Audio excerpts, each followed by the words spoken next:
ಅರೆ ಕಡಿಮೆ ಹಾಕು ಆದ್ರೆ ಅಸಲಿ ಹಾಕು. MDH ಕಾಶ್ಮೀರಿ ಕೆಂಪು ಮೆಣಸಿನ ಪೌಡರ್. ಬಡ ಆಡಳಿತಕ್ಕೆ ಚಾಟಿ ಏಟು, ಕಂಗಾಲಾದ ಶ್ರೀ ಸಾಮಾನ್ಯನ ಬೆಂಗಾವಲು. ವ್ಯವಸ್ಥೆಯ ಓರೆ ಕೋರೆಗೆ ಹಿಡಿದ ಕನ್ನಡಿ, ಸಮಸ್ಯೆಗಳ ವಿರುದ್ಧ ಗೆದ್ದ ಜನತನಿ.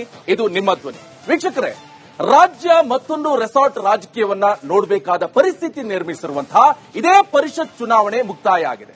ಕಾಂಗ್ರೆಸ್ 5 ಸ್ಥಾನವನ್ನ ಗೆದ್ದುಕೊಂಡಿದೆ. ಆದರೆ ರಾಜ್ಯ ಸರ್ಕಾರದ ಮೇಲೆ ಯಾವ ಪರಿಣಾಮವೂ ಕೂಡ ಬೀರದ ಒಂದೇ ಒಂದು MLC ಸ್ಥಾನಕ್ಕಾಗಿ ಸಿಎಂ DK ಶಿವಕುಮಾರ್ ಇಷ್ಟೊಂದು ಸಮಯ ಮತ್ತೆ ಶ್ರಮವನ್ನ ವಹಿಸಬೇಕಾಗಿತ್ತಾ ಎನ್ನುವಂತ ಪ್ರಶ್ನೆಗೆ ಎದುರಾಗಿದೆ. ಇನ್ನು ಪೂರ್ಣ ಪ್ರಮಾಣದ ಸಂಪುಟವನ್ನೇ ರಚಿಸದ ಸಿಎಂ ಮುಂದೆ ಸವಾಲುಗಳ ಶಿಖರವೇ ಇದೆ. ಆದಾಗ್ಯೂ ಕೂಡ ಸಿಎಂ DK ಶಿವಕುಮಾರ್ ತಮ್ಮ ಅತ್ಯಮೂಲ್ಯವಾದಂತಹ ಸಮಯವನ್ನ ಹಾಳು ಮಾಡ್ತಿದ್ದಾರಾ?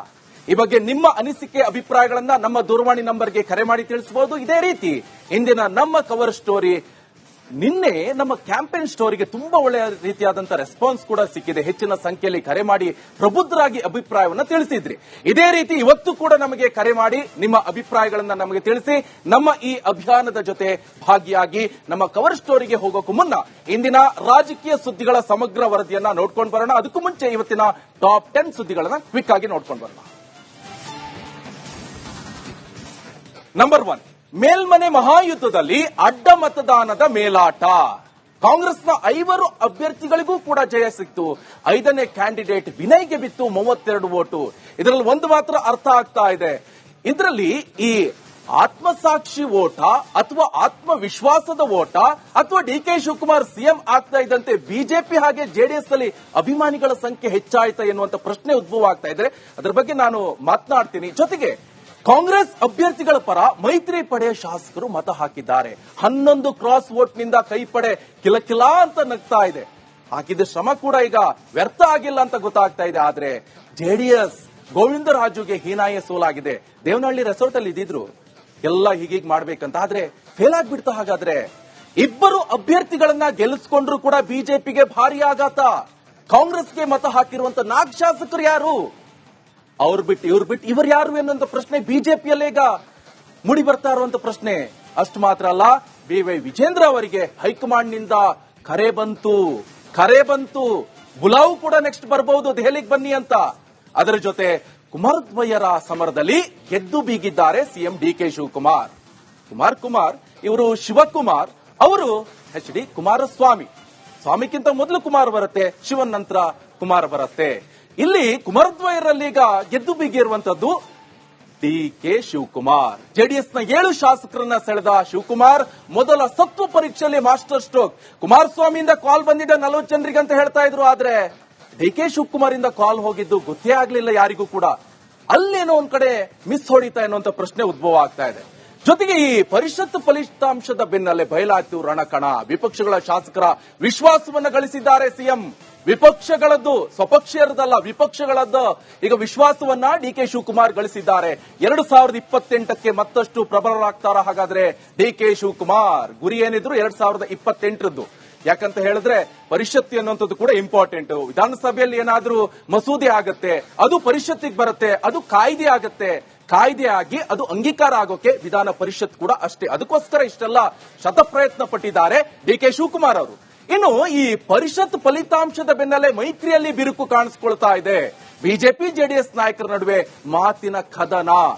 HD ಕುಮಾರಸ್ವಾಮಿ ಹೇಳಿರುವಂತ ಶಕ್ತಿ ಪರೀಕ್ಷೆಯಲ್ಲಿ ಎಲ್ಲೊಂದ್ ಕಡೆ ಸೋಲ. ಒಂದು ಸ್ಟೇಟ್ಮೆಂಟ್ ಕೊಟ್ಟಿದ್ರು ಮೀಡಿಯಾ ಮುಂದೆ ಕುಮಾರಸ್ವಾಮಿ ಅವರು, ಇದು ಶಕ್ತಿ ಪರೀಕ್ಷೆ. ಯಾಕಂತ ಹೇಳಿದ್ರೆ ನಮ್ಮ ಮೈತ್ರಿ ಶಕ್ತಿ ಪರೀಕ್ಷೆ ಅಂತ ಹೇಳಿದ್ರು. ಹಾಗಾದ್ರೆ ಶಕ್ತಿ ಪರೀಕ್ಷೆಯಲ್ಲಿ ಸೋಲುಂಡ್ರ ಕುಮಾರಸ್ವಾಮಿ? ಮೈತ್ರಿಯಲ್ಲಿ ಬಿರುಕು ಕಾಣಿಸಿಕೊಳ್ತಾ ಇದೆಯಾ? ಪರಿಷತ್ ಫೈಟ್ ನಲ್ಲಿ ಫಲ ಕೊಟ್ಟ DK ಶಿವಕುಮಾರ್ ಮಾಸ್ಟರ್ ಪ್ಲಾನ್ ಏನು? ಹಾಗಾದ್ರೆ 30 ಶಾಸಕರ ಹಿಂದೆ ಓರ್ವ ಶಾಸಕನಿಂದ ಕಣ್ಗಾವಲು. ಪ್ರತಿ 30 ಶಾಸಕರು ಇರ್ತಾರಲ್ಲ, ಒಬ್ಬ ಶಾಸಕನ ಹಿಂದ್ಗಡೆ ಬಿಟ್ಟಿದ್ದಾರೆ, ಅವರ ನಿಗಾ ವಹಿಸಿಕೊಳ್ಳೋದು. ಹೇಳಿದ್ರು ಡ್ರೈವರ್ಗೂ ಫೋನ್ ಬರ್ಬೋದು, ಹೆಂಡತಿಗೂ ಫೋನ್ ಬರ್ಬೋದು, ಮಕ್ಕಳಿಗೂ ಫೋನ್ ಬರ್ಬೋದು, ಎತ್ತೋಕ್ ಹೋಗ್ಬೇಡಿ. ಇದು ಕೂಡ ಕರೆಕ್ಟ್ ಆದಂತ ಮಾತನ್ನು ಹೇಳಿದ್ರು DK ಶಿವಕುಮಾರ್. ಪ್ರತಿ ಶಾಸಕರ ಮೇಲೆ ನಿಗಾ ಇಟ್ಟಿದ್ದಾರೆ ಸಿಎಂ ತಂಡ. ಒಂದು ತಂಡನೇ ರಚನೆ ಮಾಡಿಬಿಟ್ಟಿದ್ರು. ಏನಾದ್ರೂ ಅಫೆನ್ಸ್ ಆದಂತ ಸಂದರ್ಭದಲ್ಲಿ SIT ತಂಡ ಸರ್ಕಾರ ನೇಮಕ ಮಾಡುತ್ತಲ್ಲ, ಅದೇ ರೀತಿ ಒಂದು ತಂಡ, ವಿಶೇಷವಾದಂತ ತಂಡ ರಚನೆ ಮಾಡಿದ್ರು. ವಿಧಾನ ಪರಿಷತ್ನಲ್ಲೂ ಕೂಡ ಹೆಚ್ಚಾಯಿತು ಕಾಂಗ್ರೆಸ್ನ ಶಕ್ತಿ.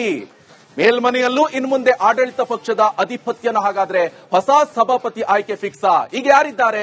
ಬಸವರಾಜ ಹೊರಟ್ಟಿ ಅವರು ಸಭಾಪತಿ ಆಗಿದ್ರು, ಅವರು ಜೆಡಿಎಸ್ ನಿಂದ. ಕಾರಣ ಅಲ್ಲಿ ಜೆಡಿಎಸ್ ಹಾಗೆ ಬಿಜೆಪಿ ಮೈತ್ರಿಯಿಂದ ಇವರು ಬಸವರಾಜ ಹೊರಟ್ಟಿ ಅವರು ಈಗ ಸಭಾಪತಿ ಸ್ಥಾನದಲ್ಲಿ ಇದ್ರು. ಆದ್ರೆ ಈಗ ನೆಕ್ಸ್ಟ್ ಕಾಂಗ್ರೆಸ್ ನಲ್ಲಿ ಅಧಿಪತಿ ಯಾರಾಗ್ತಾರೆ ಪರಿಷತ್ನಲ್ಲಿ ಅಂತ ನೋಡ್ಬೇಕಾಗತ್ತೆ. ಈ ಪರಿಷತ್ನ ಒಂದೇ ಒಂದು ಸ್ಥಾನಕ್ಕಾಗಿ ಬೇಕಿತ್ತ ಈ ಕಸರತ್ತು? 4 ಜನ ವಿನ್ ಆಗಿದ್ರು, ಓಕೆ ಫೈನ್, ಸಾಕಾಗಿತ್ತು. ಆದ್ರೆ ಮುಖ್ಯಮಂತ್ರಿಗಳ ಈ ಸಮಯ ಶಕ್ತಿ ವ್ಯರ್ಥವಾಗ್ಲಿಲ್ವಾ? 5ನೇ ಅಭ್ಯರ್ಥಿಯನ್ನ ಶತಾಯ ಗತಾಯ ಗೆಲ್ಲಿಸಿಕೊಂಡು ಬರಬೇಕಾದಂತ ಅವಶ್ಯಕತೆ ಎಷ್ಟಿತ್ತು, ಎಷ್ಟು ಪ್ರೆಷರ್ ಇತ್ತು, ಎಷ್ಟು ಮಹತ್ವವನ್ನು ಪಡ್ಕೊಳ್ತು 2028. ಅದು ಕೂಡ ಇಂಪಾರ್ಟೆಂಟ್. ಅದರ ಜೊತೆಗೆ ಈ ಸವಾಲುಗಳ ಶಿಖರದ ಮುಂದೆ ಬೇಕಿತ್ತ ಇಂತ ಉತ್ಸಾಹಬರಿ? ರಾಜ್ಯದಲ್ಲಿ ನಾನಾ ಸಮಸ್ಯೆಗಳಿದೆ, ಅದ್ರ ಬಗ್ಗೆ ಮಾತನಾಡ್ತೀನಿ. ಇರಾನ್ ಅಮೆರಿಕ ಕದನಕ್ಕೆ ಕೊನೆಗೂ ಕೂಡ ಶಾಂತಿ ಒಪ್ಪಂದ, 2 ದೇಶಗಳ ನಡುವೆ ಒಪ್ಪಂದಕ್ಕೆ ಡಿಜಿಟಲ್ ಸಹಿ. ಇನ್ನಾದ್ರೂ ಜನರಿಗೆ ತಪ್ಪಿತ್ತ ಬೆಲೆ ಏರಿಕೆ ಹೊರೆ? ಸತತ 106 ದಿನಗಳಿಂದ ಮಧ್ಯಪ್ರಾಚ್ಯ ಯುದ್ಧ, ಎಲ್ಲೋ ಒಂದ್ ಕಡೆ ಇನ್ನೇನು 3ನೇ ಮಹಾಯುದ್ಧವೇ ನಡೆದು ಹೋಗ್ಬಿಡುತ್ತೆ, ನಮ್ದೆಲ್ಲ ಕತೆ ಆಯ್ತು ಅಂತ ಅನ್ಕೊಂಡಿದ್ರು. ದಯವಿಟ್ಟು ಆ ಪೆಟ್ರೋಲ್, ಡೀಸೆಲ್, ಗ್ಯಾಸ್ ಸ್ವಲ್ಪ ರೇಟ್ ಕಡಿಮೆ ಮಾಡಿ ಅಂತ ಜನರು ಕೂಡ ಅದನ್ನೇ ಕೇಳ್ತಾ ಇದ್ರು. ಹಾಗಾದ್ರೆ ಇವತ್ತಿನ ಫಸ್ಟ್ ಸ್ಟೋರಿಯನ್ನ ನೋಡ್ಕೊಂಡು ಬರೋಕ್ಕಿಂತ ಮುಂಚೆ ಒಂದು ಬ್ರೇಕಿಂಗ್ ಅಪ್ಡೇಟ್ಸ್ ಕೂಡ ಲಭ್ಯವಾಗ್ತಾ ಇದೆ. ವೀಕ್ಷಕರೇ, ಮೇಲ್ಮನೆ ಚುನಾವಣೆಯಲ್ಲಿ ಅಡ್ಡ ಮತದಾನದ ಮೇಲಾಟ. ಕಾಂಗ್ರೆಸ್ ಅಭ್ಯರ್ಥಿಗೆ ಎನ್ಡಿಎ ಕೂಟದಿಂದ 11 ಕ್ರಾಸ್ ವೋಟ್ ಬಿದ್ದಿದೆ. ಪರಿಷತ್ ಫೈಟ್ ನಲ್ಲಿ ಗೆದ್ದು ಬೀಗಿದ್ದಾರೆ ಆಡಳಿತ ಪಕ್ಷ ಕಾಂಗ್ರೆಸ್.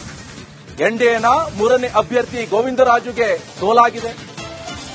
ಸಿಎಂ ಆದ ಮೇಲೆ ಮೊದಲ ಸತ್ವ ಪರೀಕ್ಷೆಯಲ್ಲಿ ಅಂದ್ರೆ ಸಾಮರ್ಥ್ಯ ಎಷ್ಟಿದೆ ಅಂತ ಡಿ ಕೆ ಶಿವಕುಮಾರ್ ಅವರದ್ದು. ಅದೇನು ಹೊಸಲ್ಲ ಬಿಡಿ, 2002ರಿಂದ ನೋಡ್ತಾ ಇದ್ವಿ. ಗುಜರಾತ್ ಅಲ್ಲಿ ಅಹಮದ್ ಪಟೇಲ್ ಇಂದ ಹಿಡಿದು ರೆಸಾರ್ಟ್ ರಾಜಕಾರಣ, ಇದೆಲ್ಲ ಡಿ ಕೆ ಶಿವಕುಮಾರ್ ಅವರಿಗೇನು ಹೊಸ ಅಂತ ಇಲ್ಲ ಬಿಡಿ. ಈ ಕಾಂಗ್ರೆಸ್ನ 5 ಹಾಗೆ ಬಿಜೆಪಿಯ 2 ಅಭ್ಯರ್ಥಿಗಳಿಗೆ ಜಯ. ಅದರಲ್ಲೂ ಕೂಡ 2 ಅಭ್ಯರ್ಥಿ ಗೆದ್ರು. ಪರಿಷತ್ ಫೈಟ್ ನಲ್ಲಿ ಬಿಜೆಪಿಗೆ ಸೋಲಾಗಿದೆ. ರಾಜ್ಯದ ದಳಕಮಲದ ಮೈತ್ರಿಯ ಮೇಲೂ ಕೂಡ ಭಾರಿ ಹೊಡೆತ ಬಿದ್ದಿದೆ. ಮೈತ್ರಿ ಕತೆ ಏನು?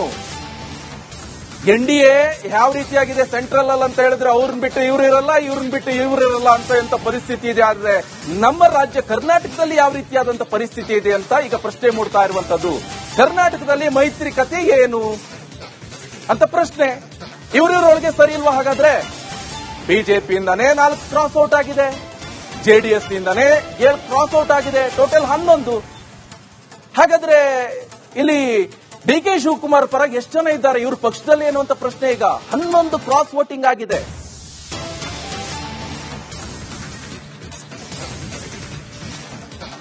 ಹೊಸ ಸರ್ಕಾರ, ಕಾಂಗ್ರೆಸ್ ಸರ್ಕಾರ ಬಂದ ಮೇಲೆ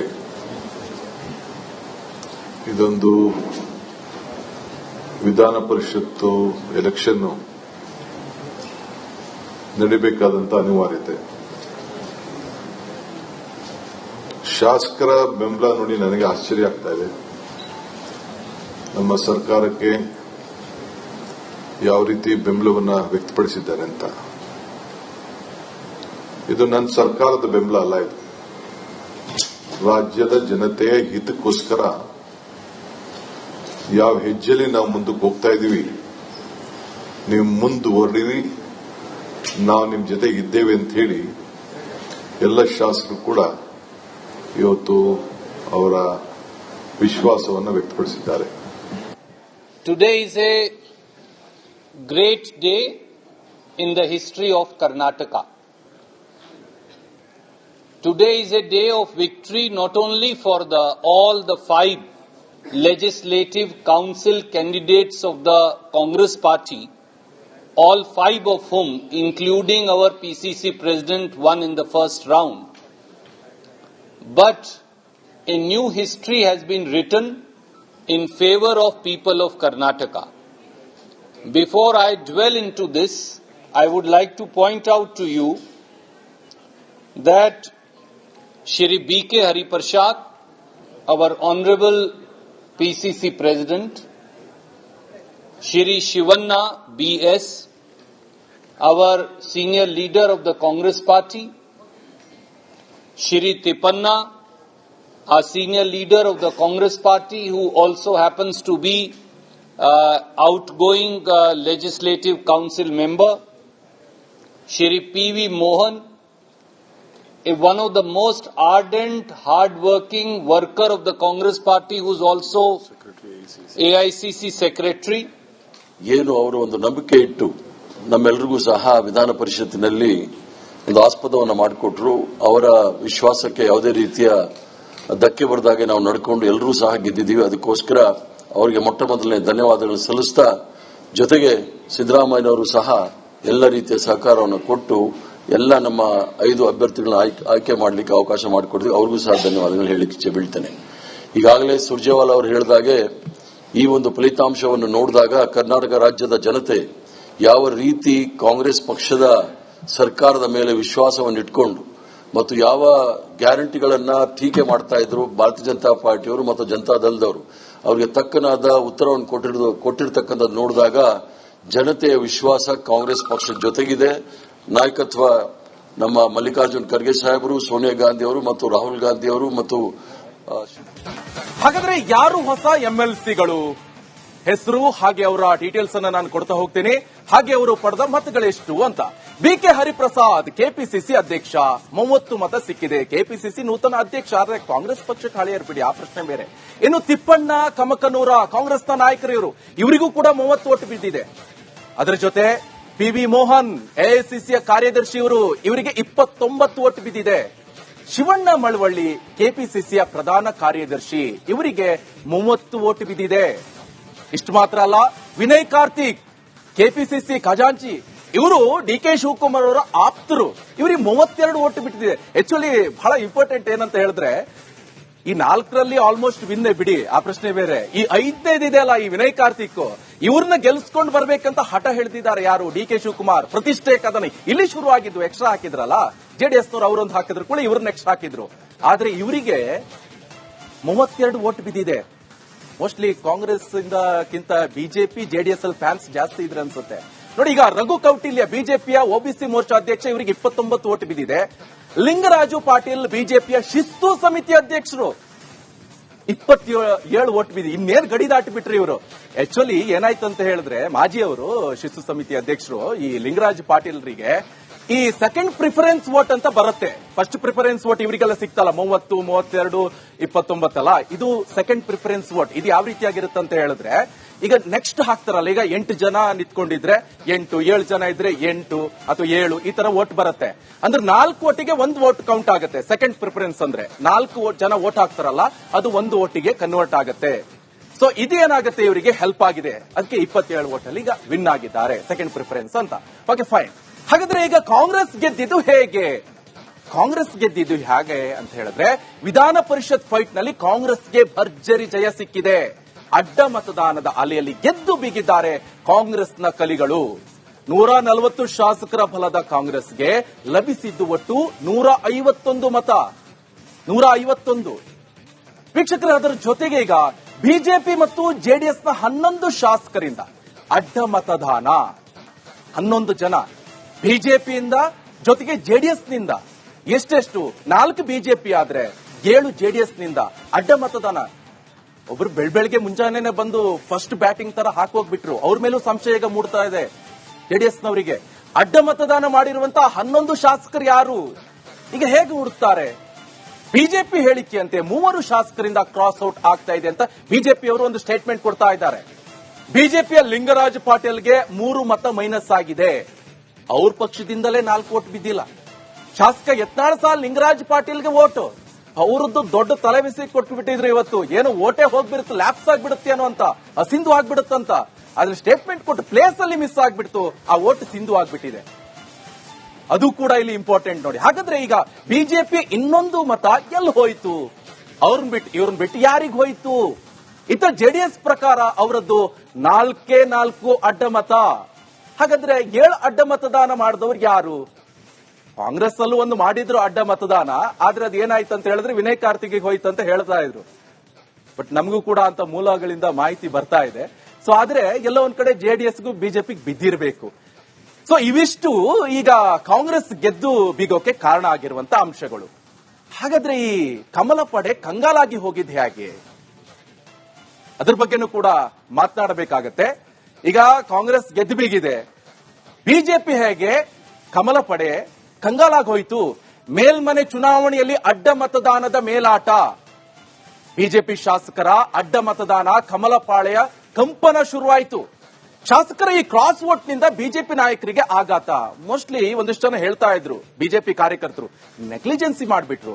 ಒಬ್ರು ಬಿಡದೆಯಲ್ಲಿ ರೆಸಾರ್ಟ್ ಮಾಡ್ಕೊಂಡಿದ್ರು 140 ರೂಮ್ ಬುಕ್ ಮಾಡಿದ್ರು. ಇನ್ನೊಬ್ರು ಜೆಡಿಎಸ್ ಪಾಪ ಕಷ್ಟಪಟ್ಟಿದ್ರು, ಅವರಲ್ಲಿ ಇಲ್ಲಿ ದೇವನಹಳ್ಳಿಯಲ್ಲಿ ರೆಸಾರ್ಟ್ ಮಾಡಿದ್ರು. ಇವ್ರು ಎಲ್ಲಿ ರೆಸಾರ್ಟ್? ಏನೂ ಇಲ್ಲ. ಬರುತ್ತೆ, ಕಂಪಲ್ಸರಿ ನಮ್ದು ಓಟ್ ಬರುತ್ತೆ. ಹೈಕಮಾಂಡ್ ಸ್ಟ್ರಾಂಗ್ ಇದ್ರು, ಯಾರು? ಅಮಿತ್ ಶಾ ಹಾಗೆ ಮೋದಿ. ಏನೋ ಬರುತ್ತೆ ಅಂತ ಅನ್ಕೊಂಡಿದ್ರು. ಆದ್ರೆ ಇವರಲ್ಲೇ 4 ವೋಟ್ ಮೈನಸ್ ಆಗ್ಬಿಡ್ತು. 4 ಜನರದ್ದು ಕ್ರಾಸ್ ವೋಟಿಂಗ್ ಆಗ್ಬಿಡ್ತು. 2028ಕ್ಕೆ ಅಧಿಕಾರದ ಆಸೆಯಲ್ಲಿರುವಂತ ಇದೇ ಬಿಜೆಪಿಗೆ ಈಗ ಶಾಕ್ ಮೇಲೆ ಶಾಕ್. ಏನ್ ಕತೆ ಹಾಗಾದ್ರೆ? 2028ಕ್ಕೆ ಹೀಗೆ ಆದ್ರೆ ಕತೆ ಏನು? ಈಗ D K Shivakumar in case ಏನಾದ್ರೂ ಆಚೆ ಕಡೆಯಿಂದ ಬಿಜೆಪಿಯಿಂದ ಬರ್ತಾ ಇದ್ರೆ ತಗೊಳ್ತಾರೆ. ಆಮೇಲೆ 28ಕ್ಕೆ strong leader D K Shivakumar. ಈಗ ಈ ಅಡ್ಡ ಮತದಾನದ ಜೊತೆಗೆ ಈಗ ಏನಾಗ್ತಿದೆ ಅಂತ ಹೇಳಿದ್ರೆ, ಬಿಜೆಪಿಯ ಒಬ್ಬ ಶಾಸಕರ ಮತವು ಅಸಿಂಧು ಆಗ್ಬಿಟ್ಟಿದೆ. ಕಾಂಗ್ರೆಸ್ ಏನೋ ಹೋಗ್ಬಿಟ್ಟಿದೆ ಅಲ್ಲ ಅಂತ ಹೇಳ್ತಿದ್ರಲ್ಲ, ಬಿಜೆಪಿ ಒಬ್ರು ಮತ ಹಾಕಿದ್ರು ಅದು ಅಸಿಂಧು ಆಗ್ಬಿಡ್ತು. Practice is makes man perfect ಅಂತ ಹೇಳ್ತಾರೆ. ಕಾಂಗ್ರೆಸ್ ರೆಸಾರ್ಟ್ ನಲ್ಲಿ 2 ಸತಿ ಅಭ್ಯಾಸವನ್ನ ಮಾಡ್ತು, ಆದ್ರೂ ಕೂಡ ಅವರಿಗೆ ಒಂದು ಅಸಿಂಧು ತರನೇ ಸಿಕ್ಬಿಡ್ತು. ಅದು ಬಿಜೆಪಿ ಹೀಗಾಗ್ಬಿಡ್ತು. ಇನ್ನು ಕುಮಾರಸ್ವಾಮಿ ಮೇಲೆ ಭಾರ ಹಾಕಿದ್ರು, ಬಿಜೆಪಿಗೂ ಕೂಡ ಬಿಗ್ ಶಾಕ್ ಶುರುವಾಯಿತು.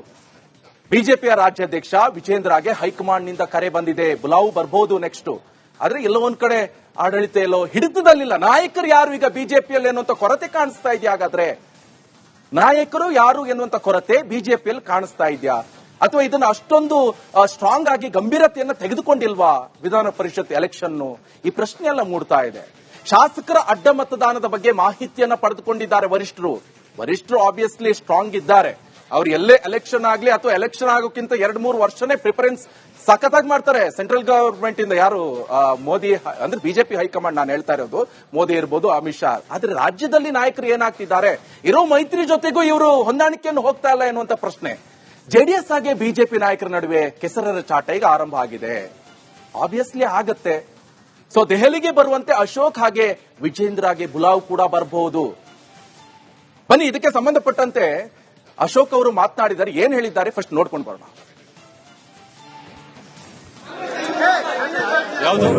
ಮುಂದೆ ಅದರ ಬಗ್ಗೆ ಪಕ್ಷ ತೀರ್ಮಾನವನ್ನ ನಾವು ತೆಗೆದುಕೊಳ್ತೀವಿ.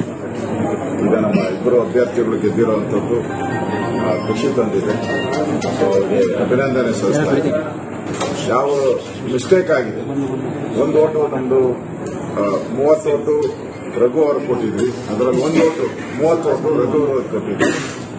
ಅದರಲ್ಲಿ 1 ಓಟು ಡಿಸ್ಕ್ವಾಲಿಫೈ ಆಗಿದೆ, ಇನ್ವ್ಯಾಲಿಡ್ ಆಗಿದೆ. 30 ಓಟು ನಾವು ಪಾಟೀಲ್ರು ಕೊಟ್ಟಿದ್ರಿ, ಅದರಲ್ಲಿ 3 ಓಟು ಮಿಸ್ ಆಗಿದೆ. ಇನ್ನು 4 ಓಟನ್ನ ನಾವು ಜೆಡಿಎಸ್ಗೆ ಕೊಟ್ಟಿದ್ವಿ. 4 ಓಟನ್ನ ನಾವು ಜೆಡಿಎಸ್ಗೆ ಕೊಟ್ಟಿದ್ವಿ. ಸೊ ನಮ್ದು 3 ಓಟು ಹೆಚ್ಚು ಕಮ್ಮಿ ಆಗಿರುವಂತದ್ದು ಕಾಣ್ತಾ ಇದೆ ಇದರಲ್ಲಿ. ಅದರಿಂದ ಯಾರ ಆ ತರ ಪಾರ್ಟಿಗೆ ದ್ರೋಹ ಬಗ್ಗಿದ್ದಾರೆ ಅವ್ರು ಸಿಕ್ಕಾಕೊಂಡ್ರೆ ಗೊತ್ತಾಗುತ್ತೆ ಯಾರು ಮಾಡಿದ್ದಾರೆ ಏನು ಅನ್ನೋದ್ರ ಬಗ್ಗೆ. ಮುಂದೆ ಅದರ ಬಗ್ಗೆ ಪಕ್ಷ ತೀರ್ಮಾನವನ್ನ ನಾವು ತೆಗೆದುಕೊಳ್ತೀವಿ. ಈಗ ನಮ್ಮ ಇಬ್ಬರು ಅಭ್ಯರ್ಥಿಗಳು ಗೆದ್ದಿರುವಂತದ್ದು ಖುಷಿ ತಂದಿದೆ. ಅವರಿಗೆ ಅಭಿನಂದನೆ ಸಲ್ಲಿಸ್ತಾ ಇದ್ದೀನಿ. ಯಾವ ಮಿಸ್ಟೇಕ್ ಆಗಿದೆ, 1 ಓಟು ನಮ್ದು 30 ಓಟು ರಘು ಅವರು ಕೊಟ್ಟಿದ್ವಿ, ಅದರಲ್ಲಿ 1 ಓಟು 30 ಓಟು ರಘು ಅವರು ಕೊಟ್ಟಿದ್ವಿ. ಅದರಲ್ಲಿ 1 ಓಟು ಡಿಸ್ಕ್ವಾಲಿಫೈ ಆಗಿದೆ, ಇನ್ವ್ಯಾಲಿಡ್ ಆಗಿದೆ. 30 ಓಟು ನಾವು ಪಾಟೀಲ್ ಬಗ್ಗೆ ಮಾತನಾಡ್ತಾರೆ. ನನ್ನ ಕಲೀಗ್ ನ್ಯೂಸ್ ಡೆಸ್ಕ್ ಇಂದ ವೀರೇಂದ್ರ ಉಪ್ಪುಂದ ನೇರ ಸಂಪರ್ಕದಲ್ಲಿ ಜಾಯ್ನ್ ಆಗ್ತಾ ಇದ್ದಾರೆ. ವೀರೇಂದ್ರ, ಸತ್ಯ ಇವತ್ತೆಲ್ಲ ಏನೇನು ಬೆಳವಣಿಗೆ ಆಯಿತು ಎಲ್ಲವನ್ನೂ ಕೂಡ ನಾವು ನೋಡಿದ್ವಿ. ಆದ್ರೆ ಈ ಕುಮಾರಸ್ವಾಮಿಯಿಂದ 40 ಕಾಲ್ ಆಚೆ ಕಡೆ ಹೋಯ್ತು ಅಂತ ಗೊತ್ತಾಯ್ತು ಕಾಂಗ್ರೆಸ್ನವರಿಗೆ. ಆದ್ರೆ ಕಾಂಗ್ರೆಸ್ ಇಂದ ಈಚೆ ಕಡೆ ಬಂದಿದ್ದು ಯಾರು ಕೂಡ ಗಮನ ಹರಿಸಿಲ್ವಾ ಅಥವಾ ಗೊತ್ತಿಲ್ವಾ ಏನ್ ಕತೆ? ಸೊ ಇನ್ನೊಂದು, ಎಲ್ಲಿ ಈಗ ಬಿಜೆಪಿ ಎಡಬಿದ್ದಲ್ಲಿ ಏನೇನಾಯ್ತು ಅಂತ? ಈಗ ಅದೆಲ್ಲವೂ ಕೂಡ ಕ್ರಿಸ್ಟಲ್ ಕ್ಲಿಯರ್. ಎಷ್ಟು ವೋಟ್ ಕ್ರಾಸ್ ವೋಟ್ ಆಗಿದೆ ನಾವು ಮಧ್ಯಾಹ್ನ ಒಳನೋಟದಲ್ಲಿ ಹೇಳಿದ್ವಿ, ನೀವು ನೆನಪಿರ್ಬೋದು. 100% ಕ್ರಾಸ್ ವೋಟ್ ಆಗೇ ಆಗುತ್ತೆ, ಆದೇನೆ ರಿಸಲ್ಟ್ ಬರೋದು ಅಂತ. ಆದ್ರೆ 11 ಮತಗಳು ಕ್ರಾಸ್ ಔಟ್ ಆಗಿ ಕಾಂಗ್ರೆಸ್ಗೆ ಹೋಗಿದೆ ಅನ್ನೋದೀಗ ಸ್ಪಷ್ಟವಾಗಿ ಗೊತ್ತಾಗಿದೆ. 11 ಮತಗಳು. ಅದರಲ್ಲೀಗ ಚರ್ಚೆ ಆಗ್ತಿರೋದೇನು, ಬಿಜೆಪಿ ಎಷ್ಟು ಕ್ರಾಸ್ ಓಟು, ಜೆಡಿಎಸ್ ಎಷ್ಟು ಕ್ರಾಸ್ ಓಟು ಅಂತೇಳಿ. ಈಗ ಅಶೋಕ್ ಅವರು ಹೇಳಿದ, ಈಗ ಬೈಟಿಗೆ ನಾವು ಪ್ಲೇ ಮಾಡಿದ್ವಲ್ಲ, ಅವರೇನು ಹೇಳ್ತಿದ್ದಾರೆ, ಇಲ್ಲ ಲಿಂಗರಾಜ್ ಪಾಟೀಲ್ಗೆ ನಾವು 30 ಓಟು ನಿಗದಿ ಮಾಡಿದ್ವಿ, ಅದ್ರಲ್ಲಿ 3 ಓಟ್ ಮಾತ್ರ ನಮ್ಗೆ ಕ್ರಾಸ್ ಔಟ್ ಆಗಿರೋದು ಅಂತ ಅವ್ರು ಹೇಳ್ತಿದ್ದಾರೆ. ಆದರೆ ಪ್ರಶ್ನೆ ಸಹಜವಾಗಿ ಬರುತ್ತೆ. ಈಗ ಜೆಡಿಎಸ್ ಅವರು ಏನ್ ಹೇಳ್ತಿದ್ದಾರೆ, 14 ನಮ್ಮ ಅಭ್ಯರ್ಥಿಗೆ ಬಿದ್ದಿದೆ, 18 ನಮ್ಮ ಶಾಸಕರಿರೋದು, 4 ಮಾತ್ರ ನಮ್ಗೆ ಕಡಿಮೆ ಆಗಿದೆ ಅಂತ. ಸೊ ಇಬ್ರು ಕೂಡ ಕ್ರಾಸ್ ವೋಟಿಂಗ್ ನಮ್ಮಿಂದಲೇ ಆಗಿದೆ ಅಂತ ಹೇಳಿ ಹೆಚ್ಚಿನ ಸಂಖ್ಯೆಯಲ್ಲಿ ಒಪ್ಕೊಳ್ಳೋಕೆ ರೆಡಿ ಇಲ್ಲ. ಈಗ ಮತ್ತೊಂದು ಪಾಯಿಂಟ್, ನಾವು ಮಧ್ಯಾಹ್ನ ಅದನ್ನು ಸ್ಟೋರಿ ಮಾಡಿದ್ವಿ ಒಳನೋಟದಲ್ಲಿ. ಯತ್ನಾಳ್ ಅವರು ರಾಷ್ಟ್ರೀಯ ಬಿಜೆಪಿ ಅಧ್ಯಕ್ಷ ನಿತಿನ್ ನಬೀನ್ ಅವರಿಗೆ ಪತ್ರ ಬರೆದು ಘೋಷಣೆ ಮಾಡಿ, ನಾ ಲಿಂಗರಾಜ್ ಪಾಟೀಲ್ರಿಗೆ ವೋಟ್ ಹಾಕೋದು, ಅವ್ರನ್ನ ಬಿಟ್ಟು ಮತ್ತೆ ಯಾರಿಗೂ ಹಾಕಲ್ಲ, ಲಿಂಗರಾಜ್ ಪಾಟೀಲ್ರಿಗೆ ವೋಟ್ ಹಾಕೋದು ಅಂತ ಹೇಳೋಗಿದ್ರು. ಹೌದಾ? ಹಾಗಾದ್ರೆ ಆ ವೋಟ್ ಎಲ್ಲೋಯ್ತು? ಈಗ ಅಶೋಕ್ ಅವರು ಲಿಂಗರಾಜ್ ಪಾಟೀಲ್ರಿಗೆ ಬಿದ್ದ ಮತಗಳಲ್ಲಿ 3 ವೋಟ್ ಮಾತ್ರ ನಮ್ಗೆ ಕ್ರಾಸ್ ಆಗಿದೆ ಅನ್ನೋದಾದ್ರೆ, ಯತ್ನಾಳ್ ಅವ್ರದ್ದು ಒಂದು ಬಿದ್ದಿದ್ದಾರೆ, ಹಾಗೇನಾದ್ರೂ ವೋಟ್ ಅವ್ರದ್ದು ಲಿಂಗರಾಜ್ ಪಾಟೀಲ್ರಿಗೆ ಅವ್ರು ಹಾಕಿದ್ರೆ ಆ ವೋಟ್ ಎಲ್ಲೋಯ್ತು? ಅವಾಗ ಬಿಜೆಪಿ 4 ಕ್ರಾಸ್ ವೋಟ್ ಆದಾಗಾಯ್ತು, ಅಲ್ಲಿ ಮೇಲ್ನೋಟಕ್ಕೆ ಗೋಚರಿಸುತ್ತಲ್ವಾ, ಹಾಗೇನಾದ್ರೂ ಆಗಿದ್ರೆ. ಸೊ ಈ ಎಲ್ಲ ಹಿನ್ನೆಲೆಯಲ್ಲಿ ಸಹಜವಾಗಿ 11 ಮತಗಳು ಯಾರ್ಯಾರು, ಆ ಕ್ರಾಸ್ ವೋಟ್ ಮಾಡಿದವರು ಯಾರ್ಯಾರು, ಇದನ್ನ ಈಗ ರಾಷ್ಟ್ರೀಯ ಬಿಜೆಪಿಯು ಕೂಡ ದುರ್ಬಿನ್ ಹಾಕೊಂಡು ಹುಡುಕ್ತಾ ಇದೆ, ಯಾರು ಏನು ಎತ್ತ ಅಂತ. ಸದ್ಯದಲ್ಲೇ ಬುಲಾವ್ ಕೂಡ ಬರ್ಬೋದು ಅಂತ ನೀವೇನ್ ಹೇಳ್ತಾ ಇದ್ರಿ. ಖಂಡಿತವಾಗಿ ಇದನ್ನ ಅತ್ಯಂತ ಗಂಭೀರವಾಗಿ ಪರಿಗಣಿಸ್ತಾರೆ. ಯಾಕಂದ್ರೆ ಒಂದು ರಾಷ್ಟ್ರೀಯ ಪಕ್ಷ ಮತ್ತು NDA ಮೈತ್ರಿಕೂಟ ಇದನ್ನೊಂದು ಪ್ರತಿಷ್ಠೆಯ ಪ್ರಶ್ನೆಯಾಗಿ ತೆಗೆದುಕೊಂಡಿದ್ರು. ಸ್ವತಃ ಕುಮಾರಸ್ವಾಮಿ ಅವರು ಏನ್ ಹೇಳಿದ್ರು ಕಣಕ್ಕಿಳಿಸಿದಾಗ, ಇದು ಮೈತ್ರಿಯ ಶಕ್ತಿ ಪರೀಕ್ಷೆ, ಇದೇ ಪದವನ್ನು ಅವರು ಬಳಸಿದ್ರು. ಹೀಗಿರುವಾಗ ಆ ಶಕ್ತಿ ಪರೀಕ್ಷೆಯ ಫಲಿತಾಂಶ ಕಣ್ಣ ಮುಂದಿದೆ. ಇದಕ್ಕೇನು ಉತ್ತರ ಕೊಡ್ತಾರೆ? ಒಂದು ಉತ್ತರದಾಯಿತು ಅಂತ ಇರುತ್ತಲ್ಲ, ಆ ದೃಷ್ಟಿಯಿಂದ ಖಂಡಿತವಾಗಿಯೂ ಬಿಜೆಪಿ ಹಾಗೂ ಜೆಡಿಎಸ್ನ ಮೈತ್ರಿಕೂಟ, ಅದರ ಭವಿಷ್ಯ ಎಲ್ಲವೂ ಕೂಡ ಈ ಒಂದು ಫಲಿತಾಂಶ ಆಗಿರುವಂತಹ ಅಡ್ಡ ಮತದಾನ ಹಾಗೂ ಅದು ಯಾರ್ಯಾರು ಮಾಡಿದ್ದಾರೆ, ಯಾವ ಪಕ್ಷದಿಂದ ಎಷ್ಟಾಗಿದೆ, ಅದೆಲ್ಲವನ್ನು ಆಧರಿಸಿ ನಿರ್ಧಾರ ಆಗುತ್ತೆ. ನಿಕೇಶ್. ವೀರೇಂದ್ರ, ಇಲ್ಲಿ ಸತ್ವ ಪರೀಕ್ಷೆ, ಶಕ್ತಿ ಪರೀಕ್ಷೆ ಅದು ಎಲ್ಲರಲ್ಲೂ ಕೂಡ ಈಗ DK ಶಿವಕುಮಾರ್ ವಿನ್ ಆಗಿದ್ದಾರೆ. DK ಶಿವಕುಮಾರ್ ಒಂದು ಎಲೆಕ್ಷನ್ ಅಂತ ಹೇಳಿದ್ರೆ ಬಿಜೆಪಿಯ ಹೈಕಮಾಂಡ್ ಯಾವ ರೀತಿಯಾಗಿ ತೆಗೆದುಕೊಳ್ಳುತ್ತೆ, ಅದೇ ತರ DK ಶಿವಕುಮಾರ್ ಕಾಂಗ್ರೆಸ್ ಅಲ್ಲೂ ಕೂಡ ಅಷ್ಟೇ ಗಂಭೀರವಾಗಿ ತೆಗೆದುಕೊಳ್ಳುತ್ತಾರೆ. ಜೆಡಿಎಸ್ ಹಾಗೆ ಬಿಜೆಪಿಯಲ್ಲಿ ಇಷ್ಟು ಗಂಭೀರತೆ ಎಲ್ಲ ಒಂದ್ ಕಡೆ ಎದ್ದು ಕಾಣಲಿಲ್ವಾ? ಏನಾಯ್ತು ನೋಡಿ, DK ಶಿವಕುಮಾರ್ ಅವರ ನಡೆ ಇದರಲ್ಲಿ ನಿಜಕ್ಕೂ ಕೂಡ ಅವರು ಎಷ್ಟರ ಮಟ್ಟಿಗೆ ಅಂದ್ರೆ ಎಷ್ಟು ಕಾಶಿಯಸ್ ಆಗಿರ್ಬೋದು ಅಷ್ಟಿದ್ರು ಅನ್ಸುತ್ತೆ. ಯಾಕೆ ನೋಡಿ ಅಲ್ಲೂ ಒಂದು ಗಮನಿಸಬೇಕು ನೀವು, ಯಾರು ಕೂಡ ಅದ್ರ ಕಡೆ ಗಮನ ಕೊಡ್ತಾ ಇಲ್ಲ. ಕಾಂಗ್ರೆಸ್ನ ಗೆಲುವಿನ ನಡುವೆ ಒಂದು ಮುಚ್ಚೋಗ್ತಾ ಇದೆ. ಏನ್ ಗೊತ್ತಾ? PV ಮೋಹನ್ ಅವರಿಗೆ 30 ಮತಗಳನ್ನ ಅಲೋಕೇಟ್ ಮಾಡಿದ್ರು, ಆದ್ರೆ PV ಮೋಹನ್ ಅವರಿಗೆ 29 ಬಿದ್ದಿದೆ. ಆದ್ರೆ ವಿನಯ್ ಕಾರ್ತಿಕ್ಗೆ 30 ಅಲಾಟ್ ಮಾಡಿದ್ರು ಕೂಡ 32 ಮತ ಬಿದ್ದಿದೆ. ಅಲ್ಲಿಗೆ ಅಗತ್ಯ ಇದ್ದಕ್ಕಿಂತ ಕೋಟ 28, ವಿನಯ್ ಕಾರ್ತಿಕ್ಗೆ ಬಂದಿರುವ ಮತಗಳು 32. ಈ ಕಡೆ PV ಮೋಹನ್ ಅವರಿಗೆ 30 ಇತ್ತು ಅಂದ್ರೆ ಅಲೋಕೇಟ್ ಮಾಡಿದ್ದು, ಆದ್ರೆ 29 ಬಂದಿದೆ. ಅಂದ್ರೆ ಅಲ್ಲೂ ಕೂಡ ಅದು ಕಾಂಗ್ರೆಸ್ನ ಒಳಗೆ ಅವ್ರನ್ನ ಬಿಟ್ಟು ಇವ್ರಿಗೆ ಹಾಕಿದಾರೋ ಅಥವಾ ಅದು ಹೊರಗೆ ಹೋಗಿದೆಯೋ. ಹಾಗೇನಾದ್ರೂ ಅದು ಹೊರಗೆ ಹೋಗಿದ್ರೆ ಕಾಂಗ್ರೆಸ್ನಿಂದ PV ಮೋಹನ್ ಅವರಿಗೆ ಹೋಗಬೇಕಾಗಿದ್ದ ಒಂದು ಮತವು ಕೂಡ ಜೆಡಿಎಸ್ಗೂ ಅಥವಾ ಕಾಂಗ್ರೆಸ್ಗೂ ಹೋಗಿದ್ರೆ ಆಗ ಜೆಡಿಎಸ್ ಕಾಂಗ್ರೆಸ್ನ ಕ್ರಾಸ್ ವೋಟಿಂಗ್ ನಂಬರ್ 12ಗೆ ಹೋಗುತ್ತೆ ಅಂತ, ಇನ್ನೂ ಒಂದು ಹೆಚ್ಚಿಗೆ ಆಗುತ್ತೆ. ಅದೆಲ್ಲೋಯ್ತು ಅನ್ನೋದನ್ನು ಹುಡುಕ್ಬೇಕಾಗುತ್ತೆ. ಆದ್ರೆ DK ಶಿವಕುಮಾರ್ ಅವರು ನಿಜವಾಗಿಯೂ ಅಂದ್ರೆ ಅವರ ಮೊಟ್ಟ ಮೊದಲ ಸತ್ವ ಪರೀಕ್ಷೆ ಆಗಿತ್ತು. ಅವರು ಮುಖ್ಯಮಂತ್ರಿ ಆದ ನಂತರ ಪ್ರತಿಷ್ಠೆಯ ಪ್ರಶ್ನೆ ಆಗಿ ತೆಗೆದುಕೊಂಡು ತಮ್ಮ ಕಟ್ಟರ್ ಬೆಂಬಲಿಗನನ್ನೇ ಕಣಕ್ಕಿಳಿಸಿ, ವಿನಯ್ ಕಾರ್ತಿಕ್ ಅವರನ್ನ ಕಣಕ್ಕಿಳಿಸಿ, ಇಲ್ಲ ಇದು ನನ್ನ ಪ್ರತಿಷ್ಠೆಯ ಪ್ರಶ್ನೆ ಅಂತಲೇ ಎಲೆಕ್ಷನ್ ತಗೊಂಡ್ರು ಹಾಗೂ ಅದನ್ನ ಪ್ರೂವ್ ಮಾಡಿ ತೋರಿಸಿದ್ರು.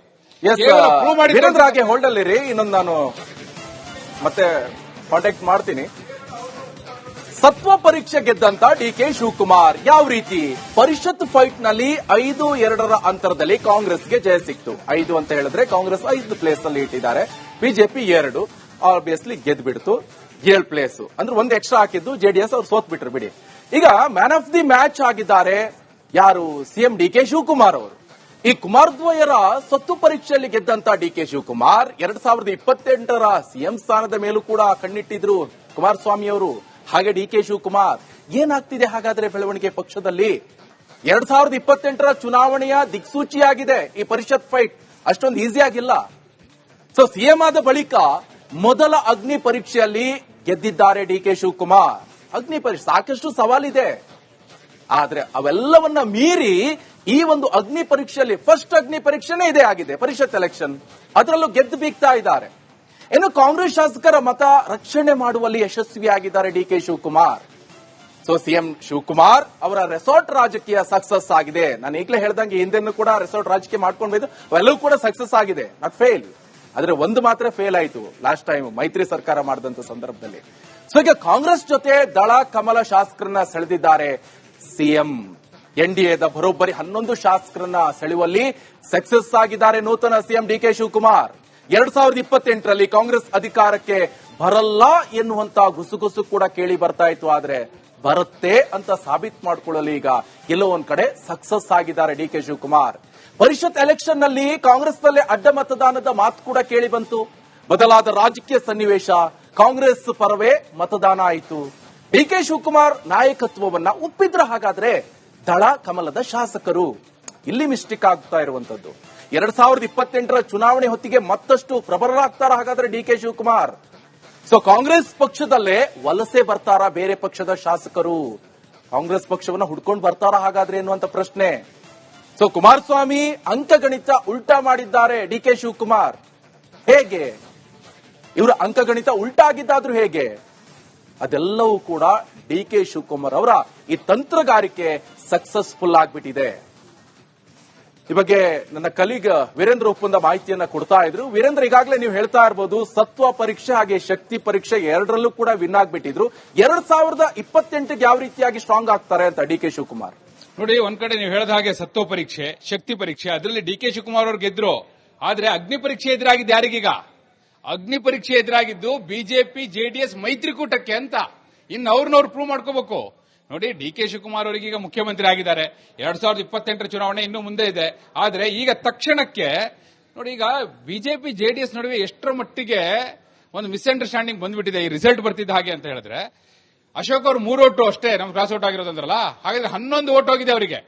3 ಮೈನಸ್ ಆದ್ರೆ ಇನ್ನು 8 ಓಟ್ ಹಾಗಾದ್ರೆ ಜೆಡಿಎಸ್ ಅವರು ಕ್ರಾಸ್ ಔಟ್ ಮಾಡಿದ್ರ? ಒಂದು ವೇಳೆ ಹೌದು ಅನ್ನೋದೇ ಆದ್ರೆ ಕುಮಾರಸ್ವಾಮಿ ಅವರ ನಾಯಕತ್ವದ ಪ್ರಶ್ನೆ ಸಹಜವಾಗಿ ಮುಂದೆ ಬರುತ್ತೆ. 8 ಮತಗಳು ನಾವೀಗ ಚರ್ಚೆ ಮಾಡ್ತಾ ಇದ್ವಿ. ಜಿಟಿ ದೇವೇಗೌಡರು, ಹನೂರು ಶಾಸಕ ಮಂಜುನಾಥ್, ಇವ್ರದೆಲ್ಲ ಚರ್ಚೆ ಆಗ್ತಲೇ ಇತ್ತು. ಅದರಲ್ಲೂ ಜಿಟಿ ದೇವೇಗೌಡರು ಬೆಳಬೆಳಗ್ಗೆ ಬಂದು, ಅಂದ್ರೆ ಫಸ್ಟ್ ವೋಟರ್ ಅವರು, ಫಸ್ಟ್ ವೋಟರ್ ಆಗಿ ಬಂದು ವೋಟ್ ಮಾಡ್ತಿದ್ದ ಹಾಗೆ ಬಿಜೆಪಿಯವರು ಜೆಡಿಎಸ್ ಅವರು ಅಲರ್ಟ್ ಆದ್ರು. ಬಿಜೆಪಿಯವರು ತಮ್ಮ ಅಭ್ಯರ್ಥಿಗೆ 30ಕ್ಕೆ ಏರಿಸಿದ್ರು 29 ಇದ್ದದನ್ನ. ಅಂದ್ರೆ ಅವರಿಗೂ ಗೊತ್ತಾಯ್ತು ಅಂತ ಇಲ್ಲಿ ಕ್ರಾಸ್ ಔಟ್ ಆಗ್ತಾ ಇದೆ ಅನ್ನೋದು. ಆದ್ರೆ ಕುಮಾರಸ್ವಾಮಿ ಅವರಿಗೆ ಇದು ಮೊದಲೇ ಲೆಕ್ಕಾಚಾರ ಸಿಗ್ಲಿಲ್ವಾ? ಯಾಕೆ ಇಡುವುದ್ರು? ಹೀಗಾಗಿ ಅವರ ಪಾಲಿಗೆ ಖಂಡಿತವಾಗಿಯೂ ಇದೊಂದು ಅಗ್ನಿ ಪರೀಕ್ಷೆ. ತಮ್ಮ ಶಾಸಕರನ್ನ ಹಿಡಿದಿಟ್ಕೊಳ್ಬೇಕು. ನಂಬರ್ 1, ತಮ್ಮ ಶಾಸಕರಲ್ಲೇ ಒಗ್ಗಟ್ಟಿಲ್ಲ, ಪಕ್ಷಕ್ಕೆ ನಿಷ್ಠೆ ಇಲ್ಲ. ನಂಬರ್ 2, ಬಿಜೆಪಿ ಹಾಗೂ ಜೆಡಿಎಸ್ನ ಮೈತ್ರಿಕೂಟ, ಅದರ ಬಿರುಕು, ಅದು ಕೂಡ ಈಗ ಸ್ಪಷ್ಟವಾಗಿ ಗೋಚರಿಸ್ತಾ ಇದೆ ಅನ್ನುವಂಥದ್ದು. ನಿಕೇಶ್,